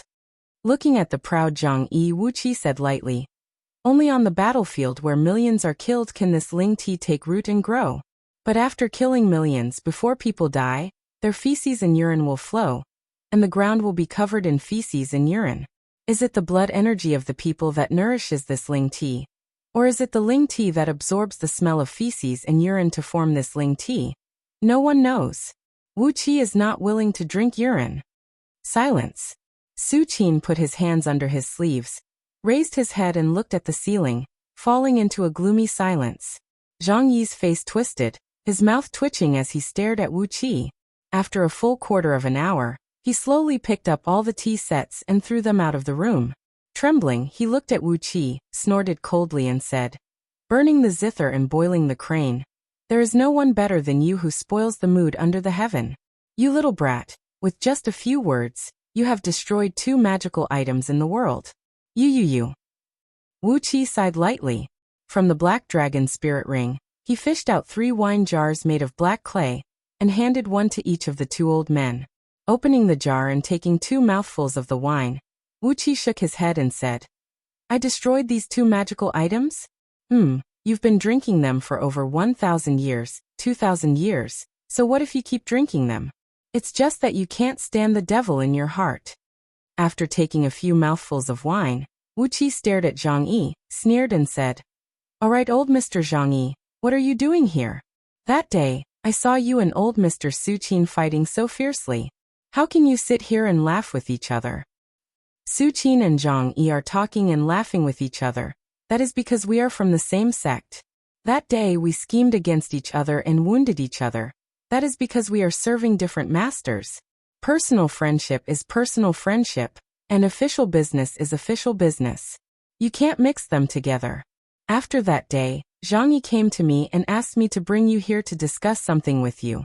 That's why I found the opportunity to bring you here today." Clapping his hands, Su Qin clarified his relationship with Zhang Yi with a few words. "I'm just a pimp. If you have any deal, just tell me." The sound of footsteps was heard, as Li Xian walked into the room, carrying a large clay pot. Inside the pot was Chi-Chi's black dog meat. He placed the pot on top of a charcoal fire. The fire was strong, and soon the cold water in the pot was steaming. Li Xian gave Wuxia a look, stretched out his hand and said, "Young lad, I remember you. I didn't kill you with 3 arrows, but you're really shameless. How could you use the man you saved as a shield? If you were a soldier of Daqin, you would have been punished by military law." He snorted coldly, then shouted, "I have wine, bring it to me." From his storage ring, Wuxia pulled out a few urns of wine and placed them next to the fireplace, letting the charcoal fire slowly heat up the wine. Li Xian had already picked up a urn of wine and started gulping it down, not giving Wuxia another look. Zhang Yi coughed lightly and said slowly, "Wuxia, the purpose of sneaking into Ji City this time is to find out the general strength of Great Yin Dynasty. This is just a mission that is convenient for us. Our other important task is to—" Zhang Yi threw a glance at the black dragon spirit ring, one of the 2 rings on Wuqia's finger. Currently, Wuxia was only wearing the black dragon spirit ring and the spirit breeding ring. All the miscellaneous treasures he had were kept in the black dragon's spirit ring, which contained all his wealth. Upon seeing the strange look in Zhang Yi's eyes, Wuqi quickly covered the ring with his hand and said with a sneer, "What I have now is mine. Even if Ing Zheng wants to take it back, it is impossible. If he wants the ring back, he will have to come and get it himself." Zhang Yi kept shaking his head and said, You can't. His Majesty is severely wounded, and is now recuperating in the palace. In the future, he will bring an army to Ji City, and at that time he will settle the score with you. The reason why I'm here today is to take back a lacquer box inlaid with gold from the ring. Wu Qi quickly scanned the black dragon spirit ring with his divine will. Without needing Wu Qi to search for the item spirit, the black dragon item spirit had spat out the small lacquer box, measuring about 2 feet in length and width and 1 foot in height. It was an exquisite and luxurious lacquer box inlaid with gold. Wu Qi placed the box on the ground before him, pressed one of his hands on its surface, looked at Zhang Yi, smiled and said, "This is the box, right? Tell me what is inside." Zhang Yi gave the box a deep look, then said in an indifferent tone, "It is the belongings left behind by His Majesty and the Empress. Some jewelry, a few pieces of clothing, and a personal letter left behind by the Empress to His Majesty many years ago. He sent his divine will into the box, and sure enough, they were all ordinary items that did not possess any natural energy. No wonder Wu Qi didn't notice this box when he was sorting through the black dragon spirit ring. After a brief moment of pondering, Wu Qi said in an indifferent tone, "For this box, Ing Zheng has sent Imperial Advisor Daqin to Ji City to take the risk?" Zhang Yi laughed dryly, nodded his head and said, "This box is more important than my head. Of course, with Senior Marshal Brother Su Qin here, although this trip is a little dangerous, I will only suffer some serious injuries at most, and will not be killed." Once again, Su Qin tried to distance himself from Zhang Yi and said, "It's not that I don't want to kill you. Even if the current emperor of Great Yin Dynasty sees you, he will only capture you alive, and won't kill you. Public affairs are public affairs, and private affairs are private affairs. I, Su Qin, have never mixed public affairs and private affairs together." Lightly patting on the box, Wu Qi narrowed his eyes and said with a smile, "I don't care about your private relations. If you want this box, you'll have to pay me back with benefits." After a brief pause, Wu Qi looked at Zhang Yi with surprise and asked, "Speaking of which, as the Emperor of Daqin, his territory is no smaller than Great Yin Dynasty, and he can have as many women as he wants. So why is the belongings left behind by the Empress so precious?" Su Qin remained silent, and he too looked at Zhang Yi curiously. Zhang Yi pondered for a brief moment, then slowly began to speak. "You're tuning in to the Li Mei's Wuxia Whispers YouTube channel. We're so grateful for your support, and don't forget to subscribe to join us on this incredible journey through captivating stories. Your generosity through donations truly makes a world of difference, as it's the primary source of revenue that allows me to expand and enhance this channel for you. Thank you from the bottom of my heart for being a part of this adventure."